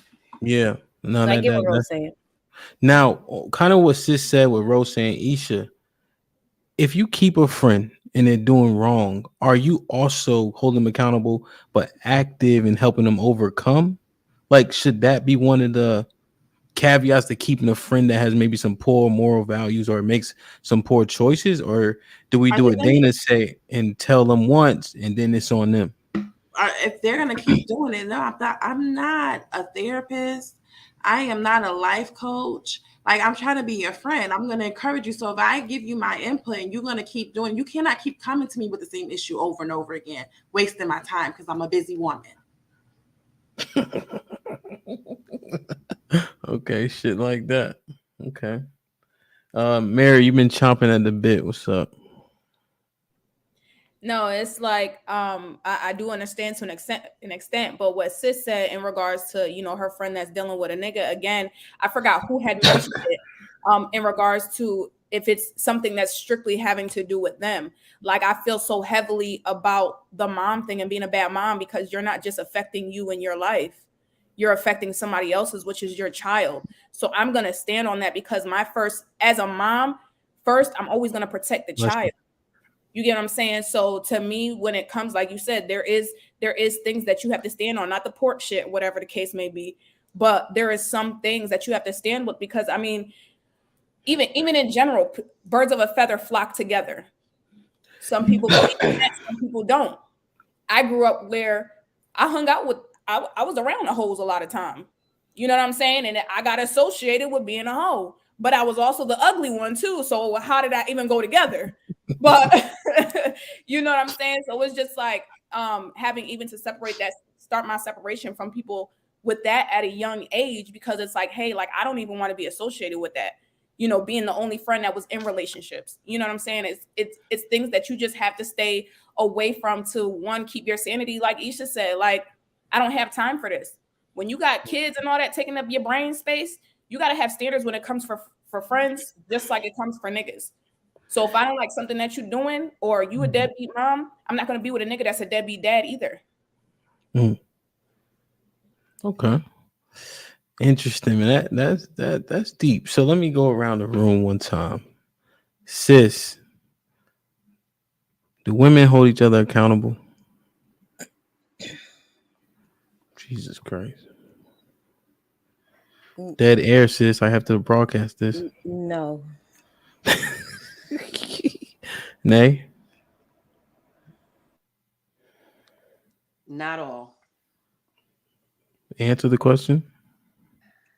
No. Chris? Look at Dana. She ready? Yes. Women do? Yes. Okay. Mary? I will. I don't know about every fucking body else. Do women hold each other accountable? Mary? I will when I need to. I don't know about everybody else. I gotcha. Do women hold each other accountable? Mary? No, him. Oh, just say no. Just say no, Mary. I'm just asking. I'm with you, Mary. I'm with you. No. See, now you can't do that because No, you asked about us initially. You asked us as individuals, do we do it? I know. I didn't ask you that just now, right? Okay, so no, other women don't. Yeah, there's a mic button. Hit that so we can't hear you. Dana? Nah. Lex? Real quick, I just want to clarify: we're holding women and not our friends accountable, correct? Because the question says, "Does you hold your friends accountable?" But yeah. Do women hold each other accountable? Women, period. No. No. Do women hold their friends accountable? Is the question. Do women? No. Hold I their switched. friends I switched it on purpose. Asia. No. Ro, do women hold each other accountable? I guess not. Love? You know, I didn't get a chance to go up earlier, so I'm gonna say this, and I'm gonna give you the answer. You didn't get a chance? I did it, not with this last segment. No. Isha, run the tape back. But there ain't no way. No, I was quiet. I was perfectly quiet. You know, I was coughing and sneezing over here. But so, what does accountability look like? Because that could be different amongst people. Because with what Rose said, she said, "I tell my friends." So that's her way of holding her friends accountable. I tell her, I don't agree with it. That's holding her friend accountable. Yeah, Dana said that other people, but other people were saying holding accountable is you dead wrong. I don't F with that. I can't rock with you, right? And so there's different types of accountability Levels. and levels to. There's levels to this stuff, levels to this thing called life. And so because there are levels, I'm going to say yes. Okay. Isha, you're on mute. My thing is, earlier, everyone said basically you have to sugarcoat shit before you tell your friend. So if you got to sugarcoat it, you are definitely not holding nobody accountable. So no, women do not hold women accountable. I thought it was just me. Yo, I'm just listening, man. That's it. 2 ears, You one hold mouth. people accountable by speaking to them in the manner in which they take it in. How do you? Okay, hold on, wait. Hold Like on. I said, I mean, I don't know. Bro, I know tell me. Are you who's gonna be a good sport? Chris. No, y'all. You pull a big cousin card and shit like that. No, she knows I won't do that. She knows I won't do that. No, I'm not. So let me use Chris though. Chris just got a train ran on her, bro. I should for the podcast because somebody gonna click that and be like, "Yo, Chris was wilding." So Chris just got a train ran, football team type. I want you to sugarcoat and be diplomatic and tell her that maybe that wasn't the right thing to do. I want to hear this. First of all, I would be like, you did what? And then have her explain it. And I would say, all right, Chris, explain it. Blow by blow, Chris. How'd it happen? What in the world? Wrong place, wrong time. What the fuck? If it's a whole football team, at some point, you right. All right, man, give it up. I'm done, man. Like, share, subscribe, tell a friend to tell a friend. Please hit the like button if you can. If you missed this, you a dub. So I do have one bonus question I have to ask. And I feel like a panel full of ladies, maybe we can get some understanding about this here. I've asked this previously a few times. I got answers, but it was a mixed panel. Now we're just amongst friends, right? Nobody's watching. We're not Chris's friends, Amp. Stop it. Friends. We are not Chris's friends. Oh, that's true. Yes, Chris we are her associates. Well, all y'all got 3.5 friends. One of them got one leg. So. I got more than 3 friends. Ro got a lot. So yeah, Ro got too many friends. She got they football all types of shit. You guys are great associates.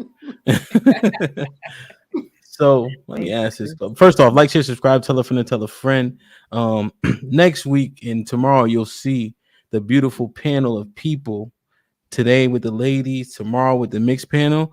People will start having their IGs up here so you can see them, follow them, get to know them, right? I feel like the more you know somebody, the easier it is to watch, engage, even give them shit too. So definitely hit all the links in the chat and all that. All right. Lex, let me ask you this question because I've asked this question previously, but it just, I don't know, it doesn't go well. I feel like maybe it's too many male voices on it sometimes. Does body count matter? She done froze and everything. Because you're having me answer the question first. I got you the process.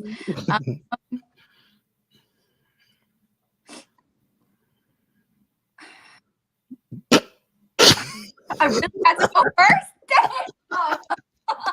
I'm trying to think about You're hilarious. Another panel. I gotta have a little notebook next to me so I can write my stuff down. Because Take notes. That's a loaded question. Let's go. I don't think so. And you know what? Let me finalize. I feel like I'm gonna regret saying this. Look at sis. No. No? In what terms? In what terms does body Jesus Christ. Put him in the bathroom. All right. Let me go. Sorry, you should have came to me last. All right, let me get some one-word answers and then I'll come back. So Lex says she don't know. Dana, does body count matter? No. Ro, Hell does yeah. body Ro says hell yeah, body count matters. Mary, does body count matter? If I'm fucking it, do. I can't. Chris, does body count matter? No. Love, does body count matter? What you don't know won't hurt you. I'm just kidding. No, it doesn't matter. It doesn't matter. We too grown. Okay. Isha, does body count matter? Absolutely not. Miss Nate, does body count matter? Nope. Sis, does body count matter? Yes.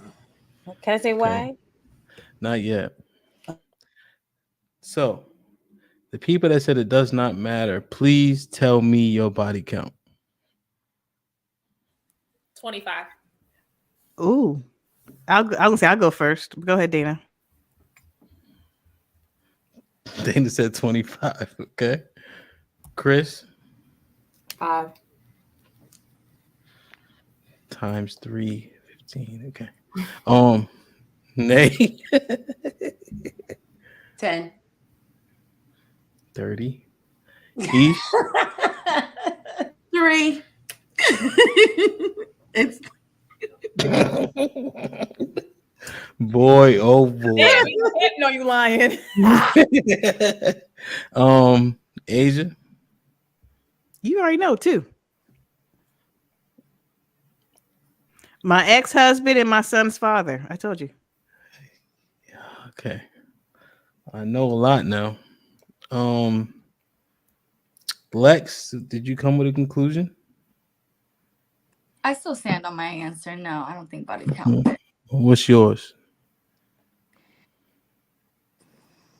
20. Goddamn right, Lex. Lex, come on here. I want to say, So Goddamn here, right, Lex. hold on. Hey. I'm married. I don't have kids. I've been single for my entire life. And Lex. and Now, honestly, it doesn't count to be.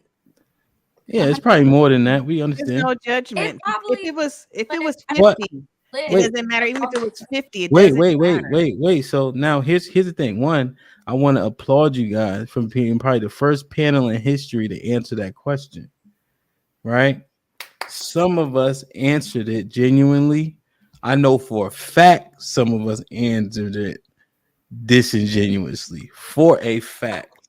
Now, I appreciate Lex telling us the whys, right? Also, logic tells us if somebody says, and I'm just using Lex as an example, right? Because everybody wanted to answer why, right? Lex went last, so I gave her the floor to say why, so on and so forth. I beg to say a lot of the other women would have said, well, here's reasons why. So I feel like that justification comes when we know there might be a slight issue with it, right? If we don't tell the right number, because I know for a fact some niggas is not telling the right number. So that means by deductive reasoning, there has to be some type of issue with it. Who are you referring to? Go ahead. Oh, I know the niggas at the top, so I don't even. Oh. So I be knowing. So my issue is it's none of your business. And it's none of their business. I wouldn't have a conversation if a man asked me how many people you had sex with. I'm like, how mature are you? I'm fucking 40 years old. Why are you asking me that question? Oh, hold on, Ish. Shout out to Mike Brown with the $10 super chat. Bravo. Thanks, Mike. Yo, you know what's ill about this though? Ish, I get all that. Like, you know what I'm saying? I understand. But the men are proud of y'all. So it cannot matter, or it could matter, but based on how we even approach it, it makes all the difference. I think it's a very immature question, Hamp. I honestly do, because oh my god, hold on. Now ask the men though, will they date? Good job, ladies. And these are genuine, like they No, really come on, saying, sis. like, damn, No. that was Mm-mm. dope. So if you're saying immature when dating, okay, whatever, right? But it's not even being seen like that. I just want y'all to see the clarity that you just provided and the bravery you just showed by being honest. Go ahead, sis. Say what you about to say. Now, ask those men, will any of them date any of these ladies with over 20 body count? Well, they can hear. They can hear. They in the chat.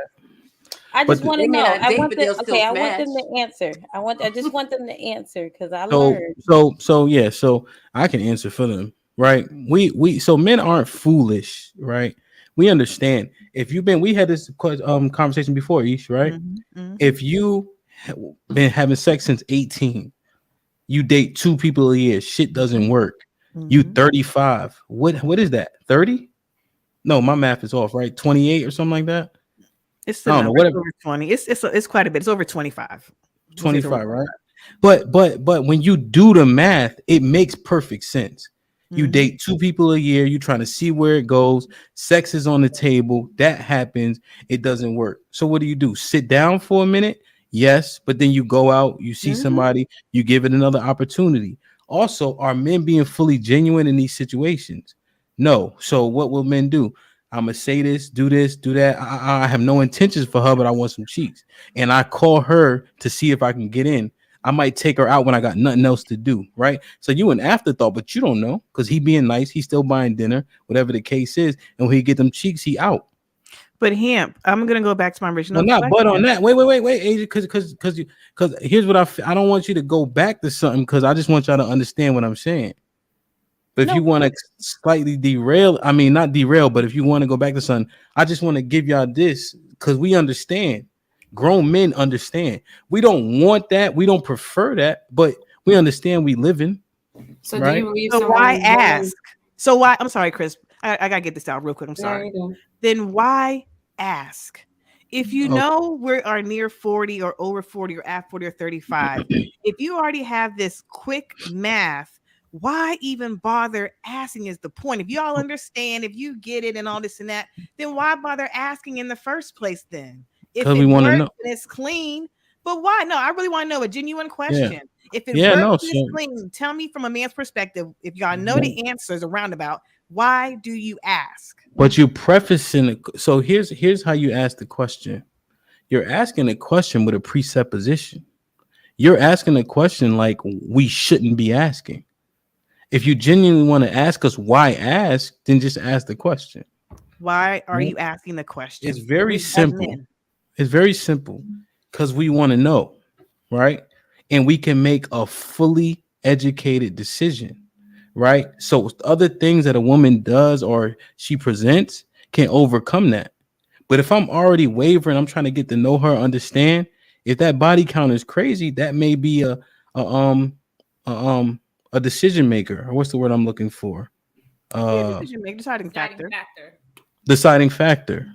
You know what I'm saying? But if she made that much of an impression on me, that's something I can learn to deal with and understand. But I need to know, especially in a particular city where the demographic is small and this, that, and the third.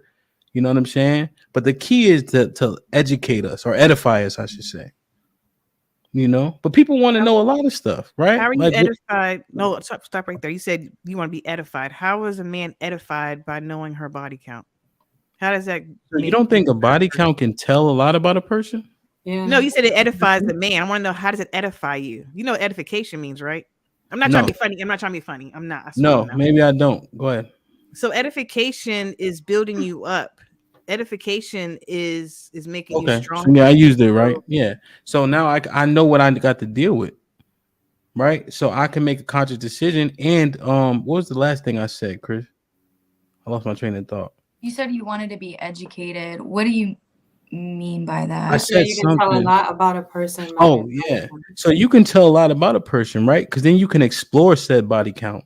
Is it a college body count? Were they catching wild bodies in a new city? Like all of that shit matters.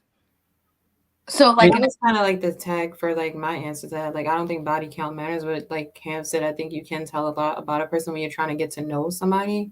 But at the same time, like him, like people were saying their numbers, and like when I said mine, you were just like, oh, times 15, times 5. Like, do you believe the woman when she says her body count, even if it is low, and you do your math and you're looking at how old she is and all that other stuff?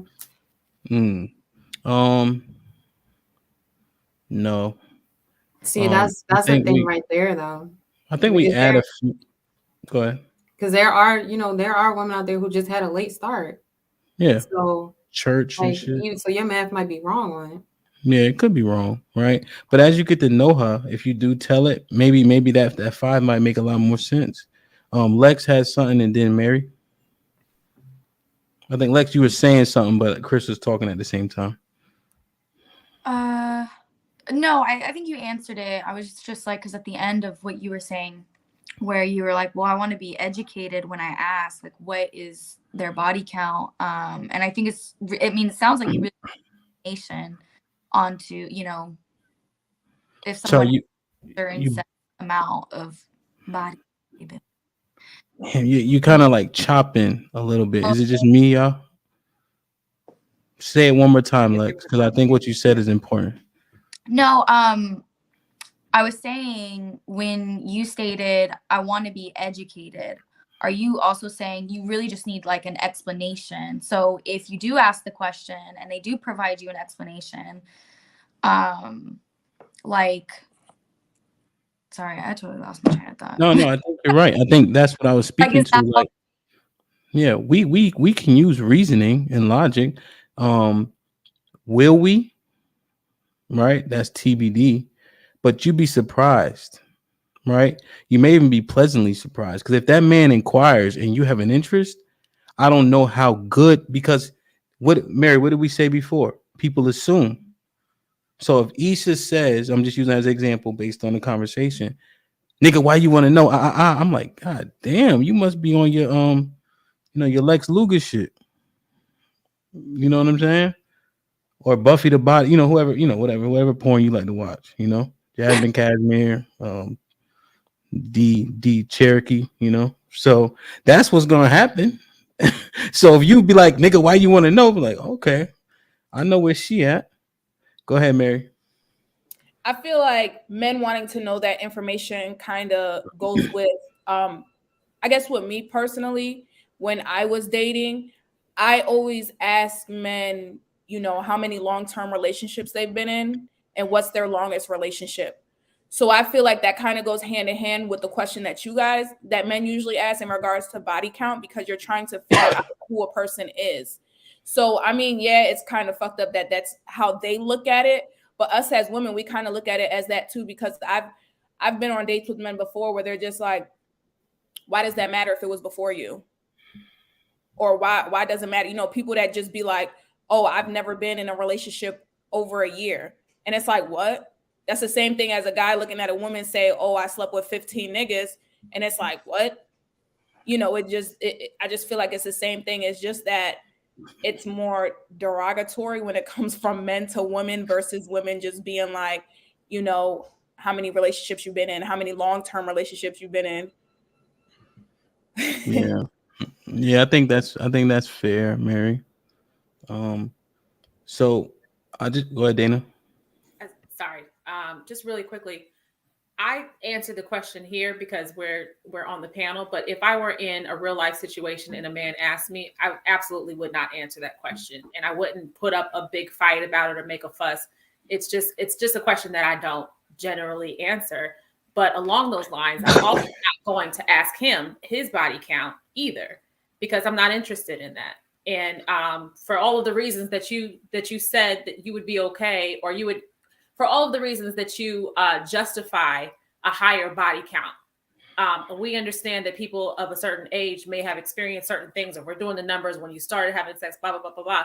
So to Love's point, like it's a non-factor. And so for me, it's not even a conversation that I'm willing to have or entertain. And quite frankly, it's not a conversation that has come up with people that I've been dealing with or that I've dealt with probably since I was in college or shortly thereafter. But it's so I'm very surprised to hear that it's even a conversation now at this point for people at this point in their lives. Isha, I just wanted, because Isha was talking when Dana was talking, but she was on mute. Go ahead and then Ro. I just think that being that asked how many people have you been with is for his own ego. And I think that's the wrong question to be asked. If you want to ask me when's the last time I got tested, that's what you should be worried about. All that other stuff is irrelevant. Ro?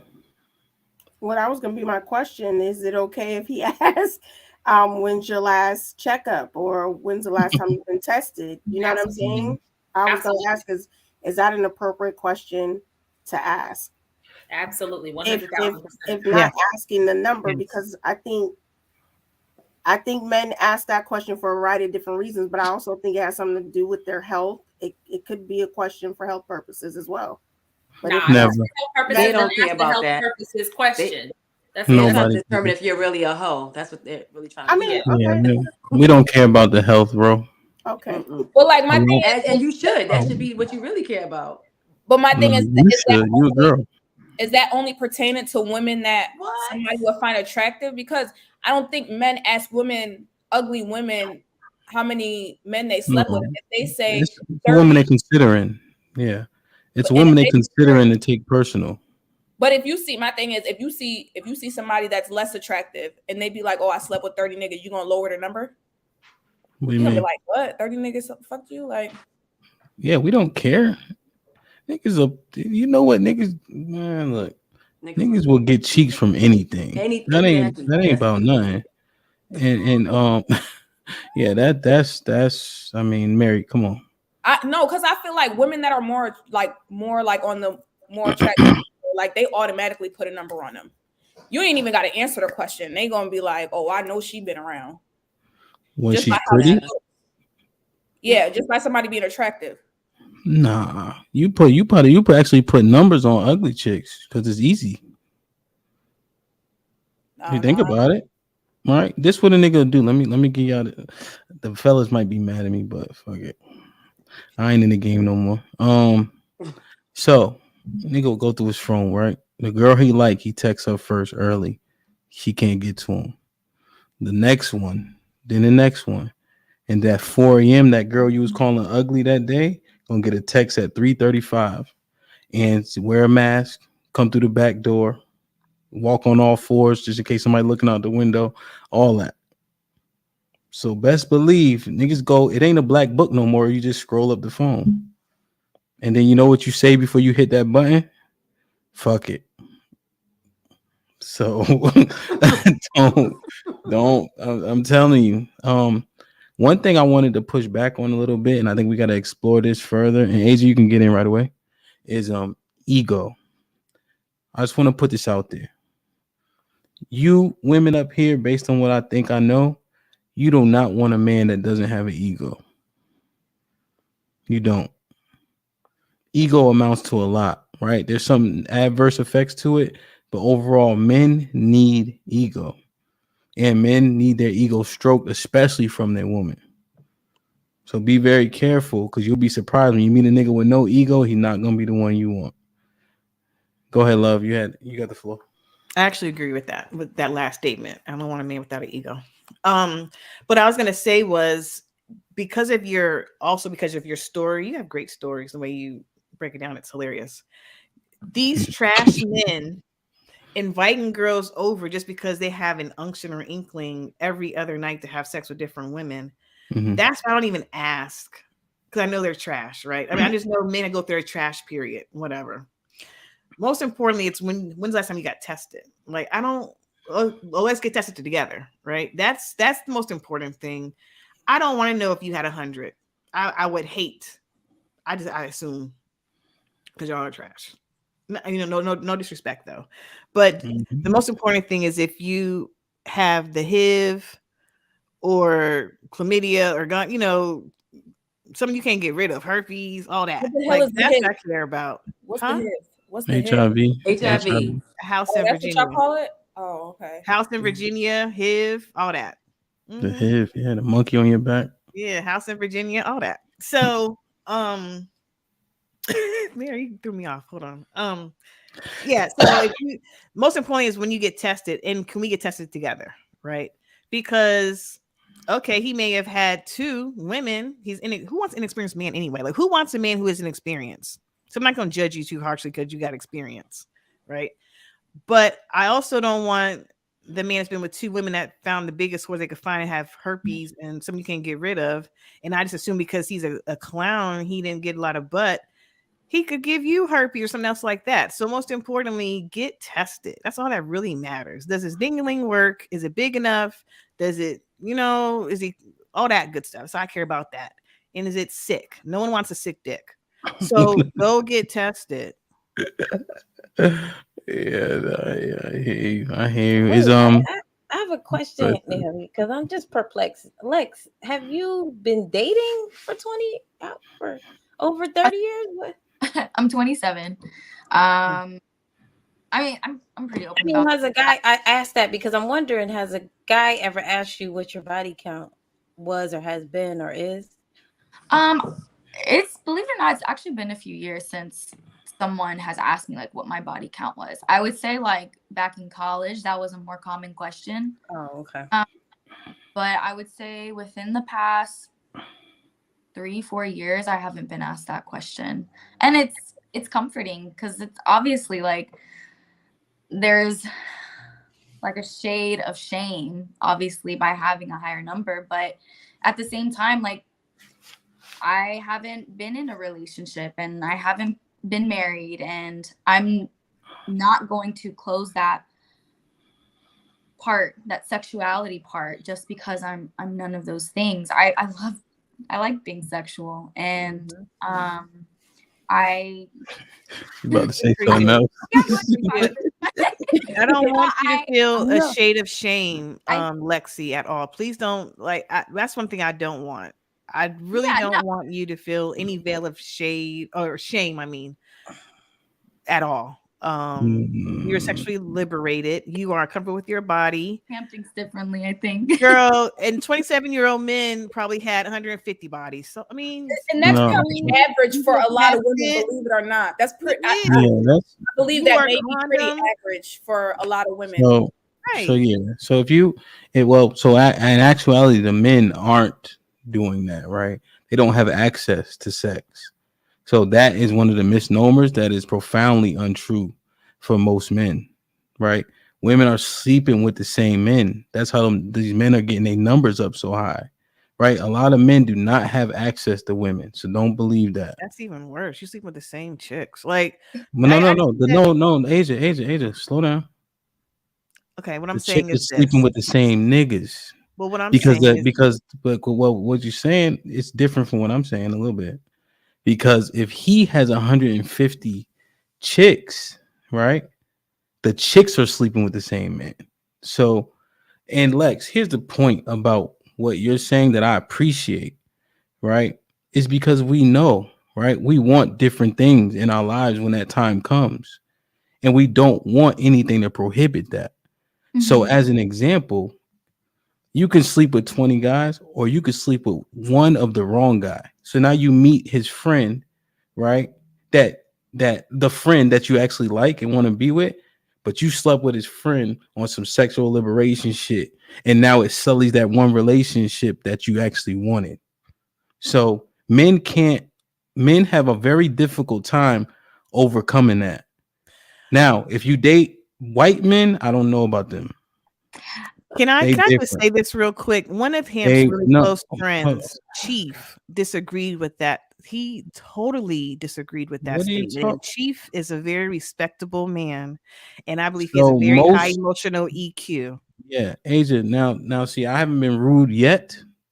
If I have to get there, you guys not gonna like it, right? No, don't be like that. Don't be like that. Well, what I'm saying is, I see, stop. So. The thing is, right, I'm just giving you the game because this is how the game is played. You don't want to play the game based on outliers. So if Chief is an outlier, I wouldn't recommend you base how you play the game on something that is unusual. Does that make sense? Because if the women have experience, you can attest, men ain't going for that. It's very hard for us to unsee that. Let's give you an example. We sitting at the table, right? You used to be with Chief, right? Now me and you on some Huggy Bear shit. And then we reference something from the past, and Chief like, I remember that.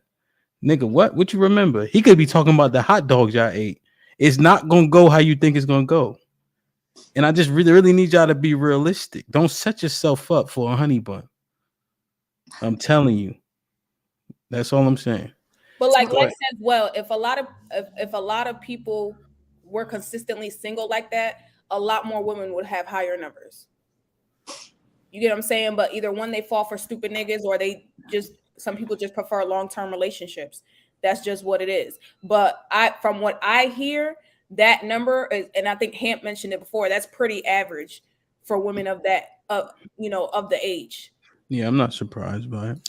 I also want to mention, like, being at 27, I lived in 3 different states: LA, Orlando, and here. Those are cities that I've been exposed to many different environments. LA was very materialistic. I mean, I was at One Oak, Le Jardin, all those clubs every Friday, Saturday, Sunday from let me not say 18, 21 until 23. Yeah. And Orlando, I was downtown Orlando for 3 years. So, it was just, again, my situation is you Lex, that shit is average. You ain't doing no phenomenal shit with 20 niggas.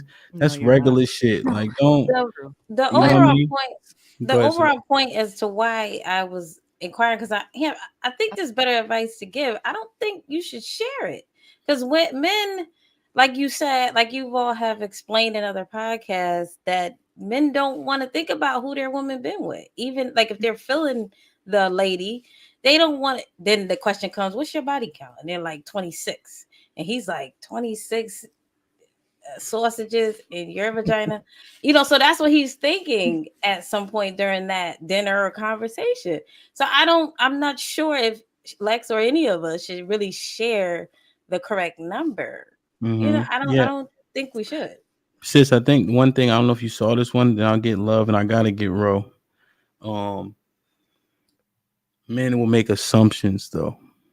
So here's what happens, right? You be like, why you need to know, yada yada yada, right? And then you get in the bedroom and put that thing on them. Who taught her this? How the fuck she know how to swing from a ceiling fan? Boom, boom, boom. So I'm just telling you, it could be a catch-22 to Sis's point, right? But I think that for men, I think it's better to be transparent and then show them who you really are and how we mature and so on and so forth. And then he can choose to deal with it. But if you just like, nigga, don't worry about it. Every move you do, that thing that when you, all right, I'm gonna do this the third time we had sex, let me show this nigga something. Now he like, then she learned that from 17 other niggas. I know it, right? I think We could be that fickle, that's all. But No, she watched the confirming a porn. number versus assuming, just leaving it for your mind to wonder or think is different. I would recommend confirming a thing, especially when it comes to, because they're gonna assume by the way that you look. They're gonna assume by the people that you hang around, and they're gonna assume by what you do in the bedroom. So it's gonna be mad assumptions. And that's why you gotta be mindful of your friends, who your friends are. Yeah, if you got hoe friends, more than likely they're thinking you a hoe too.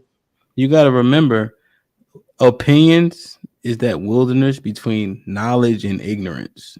So when you leave people there to like just formulate, motherfuckers don't do a good job. Go ahead, love, and then I get Ro for the final thought. I remember on one of your podcasts, it was the inside the locker room, and you had a few of your friends, and the question was not verbatim, but the question was, would you be with a woman seriously if you knew that one of your friends smashed? You remember that episode, Hamp? Yeah, I do. And you were okay, yeah. And I was commenting like crazy that episode. And so it's not. Oh, what was his name? Not Russell, not Bub? Jimmy either. No. He was dark skin on the Ron. Ron. Thank you, Ron. And Ron gave his honest opinion. He's like there and said, "I don't care what she did before me." Russ. It wasn't Russ. It was Ron. It was Ron. dark skin. It was Ron. It wasn't Russ.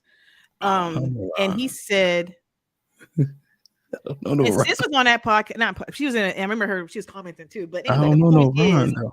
I'm gonna send it to you later. Is it LaRon? What's his real name? Is it LaRon. Oh, LaRon, yeah. LaRon. Thank you. Thank you. Like that was so off from Ron. Anyway, back to the story. Back to the story. And he said, I don't care what she did before me. And he said, if I love her, I'm gonna marry her. And y'all kept on trying to get clarified. I said, what if she smashed like 5 of your friends? He's like, I don't care. I love her. And I want to be with her. And y'all tried to clown him. He stood in his truth. He's a clown. So I'm bringing that up because you have two friends that don't even really know each other like that, and they have the same sentiment. So I'm just out of how many? I'm just they are not that unique, is what I'm saying to you. What I'm saying is, go ahead. There are a lot of men out there that understand that finding true love and a woman that's down for you and gives you the respect and the respect, the appreciation, the submission, all of that, good cheeks, clean, all that. She gives you all of those things. Those things are hard to find. And so if she did smash a homie 5, 10 years ago, 15 years ago, or a friend of a friend, that won't block you from true love. Yeah, don't. But see, friend of a friend's not the same, right? So I'm saying if it's my actual friend, then it's just not happening for the majority of men. I'm trying to tell you, because what Asia left out, it wasn't just me and Ron on the podcast. It was a bunch of other niggas, and then we asked another. It was LeBron, Andre, and B. It was 4, right? Wasn't Sean there? I don't remember Sean. Was Sean there too? Yeah. Okay, so it was 4. So Sean was the 4th one, though. So it was 5, 6 of us. No, it's 4. You're the 5th one. LeBron, so Andre, B. So it's 5 of us. That's 5. Yes, 5 of y'all. Okay, so Lex, go ahead and roll your dice with 1 out of 5. I guess. No, or that's then not if you add Chief in with that podcast, that's another 5. So now you have what, 2 out of 12? Roll the dice then. All I'm saying is they're out there. Small world. It's a small world, and there are a lot of men out there that are mature enough to understand that you have a past. Asia, you shouldn't do that. You shouldn't do that because there's no need to disrespect people for feeling how they feel. Well, you said mature enough, right? So that leads you to believe that the men that can't do that aren't mature, right? So we shouldn't do that, right? Because we're just having a conversation, right? I wasn't calling you mature though, Ham. I really was. I'm just saying there's a level of maturity. By Nick, you didn't say that though, right? You said they're mature enough, right? You didn't say the level was different, so on and so forth. We got to be very careful. We're going to have a genuine conversation. Okay, so you're on your stuff at 11:09 p.m. Okay. No. Am I being off? Right? Because if you say it, then deductive reasoning would say the other men by nature then are not mature. Wednesday Hamp is coming out. No, it's cool. I get it. It's almost Wednesday. Cool. I just want to be very careful because here's what happens with the conversation. We start to do that, and then we throw these jabs when really we should just be listening and talking to understand. No, sir. When nobody jabbing. There is a level of maturity and a emotional high EQ that men exhibit. That's all I'm saying. I'm not saying, if you don't, God be with you. God bless you. Good night. Okay. But there are others out there that do. Because there's so many people women watching. Have different levels of maturity. There's so many people watching, but I can't let that type of stuff slide. Not on Tuesday, because we've been speaking well the entire night. You know what I mean? On Wednesday, I'll just tear your ass up. But on Tuesday, we want to make sure everybody get proper understanding.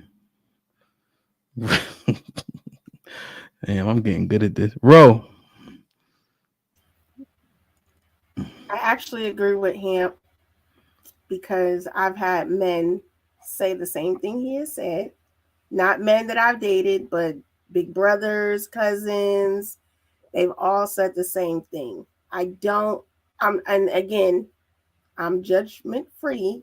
Everybody does what they do, but I think it does matter to men how many and who you have slept with, and what your experience is. This is why I said the other day, before you get married, you should know what you like and what you don't like. And it happens through having these experiences. So I think he is correct. I think men do have some type of issue or thought process when it comes to wanting to know how many men we've slept with and with who. I agree with that. And that's just coming from other men who are married, who have found their spouse, who have said this same thing. That's a good conversation, man. Clap if you guys don't mind. Right. Man, this was interesting. And I was just throwing this out there to be like 10 minutes. But I want to say that how do I say it? I'm going to say the word I want to say, right? The risk that was taken, even though should it be risky? Who knows, right? Maybe it shouldn't be risky. But the fact that it currently is, and everybody did something that I've never seen done before, that shit was inspiring to me, because I think when Lex gave the justifications and Dana said her shit and then muted the mic, like, you know what I mean? Like that shit was awesome. And Chris, and who else was honest? Nay, kind of. Not them two niggas up top. Nope. So that shit was awesome. That was a different experience. I think Sis might have lied too. I know that nigga, man. I don't know. You didn't ask me, but I did. See, oh my god, Nate, didn't I ask that nigga? I didn't Sis agreed with me and Mary. She Yeah, agreed I with did Mary answer. because We said it didn't does matter. require an answer. We didn't require an answer. So, But he asked our numbers. I don't remember Sis saying the number. So Sis, what's your number? so he only said he only asked the people that feel like it don't matter. Yo, yeah, that's what it was. Sis, Mary saved you, Sis. Me, Sis, and Ro was out of it. Oh, that's what it was. Damn, man. Like, share, subscribe, tell a friend. Oh, Ish.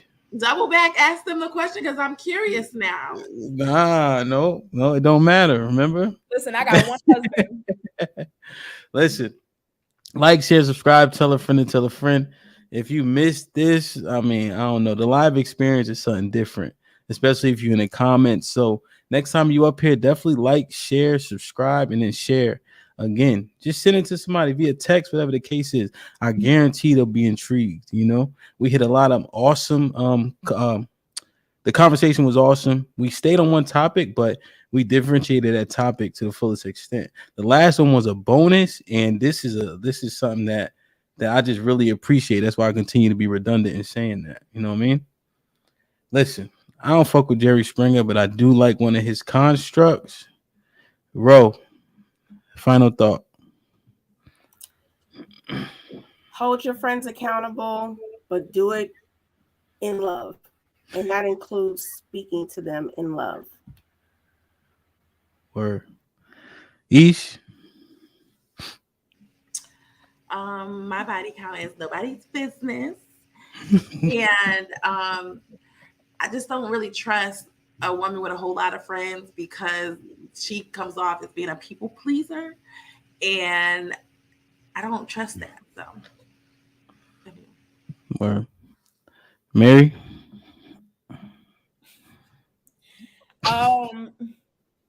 Listen, whatever your body count is, it's your business. Don't let nobody tell you no different. You still gonna get chose, I promise. Word. Lex. You on mute. You on mute. It's going on. I was just gonna say, lead in your life with love, with compassion, and with honesty. Keep those around you, your tight circle, and grow every day. Word. Dana. I would say be your most authentic self, regardless of how people receive it. So whether that's in your friendships, whether that's a man who's interested in your personal business, your personal affairs, move how you want to move in the most authentic way possible, and let the cards fall where they may. Word. Miss Nay. Whoever you call your friends, make sure that you hold them accountable. Otherwise, you're not maintaining healthy friendships, and then you're going to be considered guilty by association. And I love that as women, we're honest and transparent. Fellas can learn a lot from that.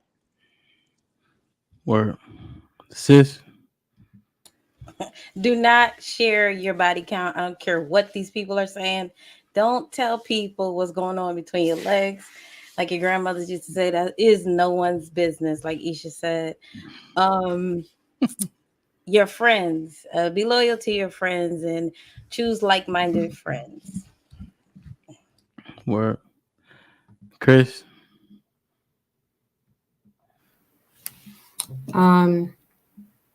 Your circle is a reflection of you.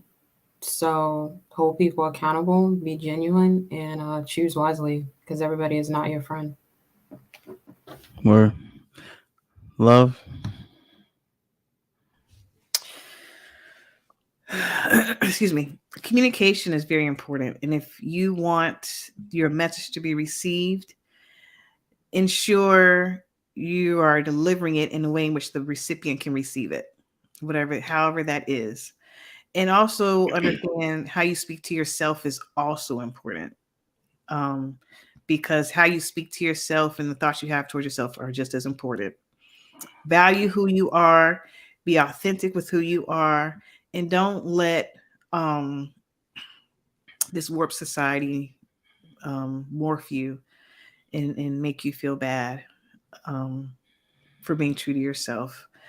Last thing I want to say is I love the fact that we can create safe space among women and have authentic conversations. That's super important, that we create safe spaces as women so that we can get what we need from one another as community.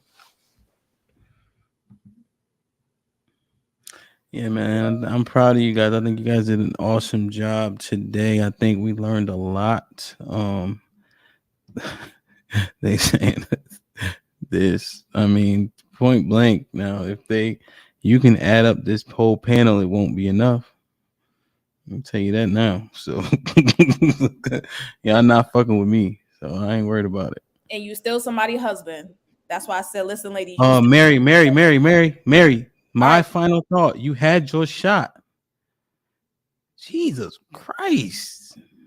It's the blonde hair, bro. I'm telling you, man. But it's different for us, right? We don't get judged the same. We understand that, right? You could hit a threshold where, enough might be enough, but it's hard pressed for a man to hit that, So I agree with Asia. I don't think you have to be down on yourself, but you have to understand there's consequences with every action, right? And because it is so subjective, just be careful, right? Because one person can say yes, one person can say no, and the no could be the person that you want, right? Regardless if you agree with the reasons. So that's all I'm saying. Err on the side of caution, because I think we need to bring families back, So, but yeah, women's friendships are trash, bro. I don't care what y'all say. I can't do it, man. Like, share, subscribe. Tell a friend to tell a friend. And we out.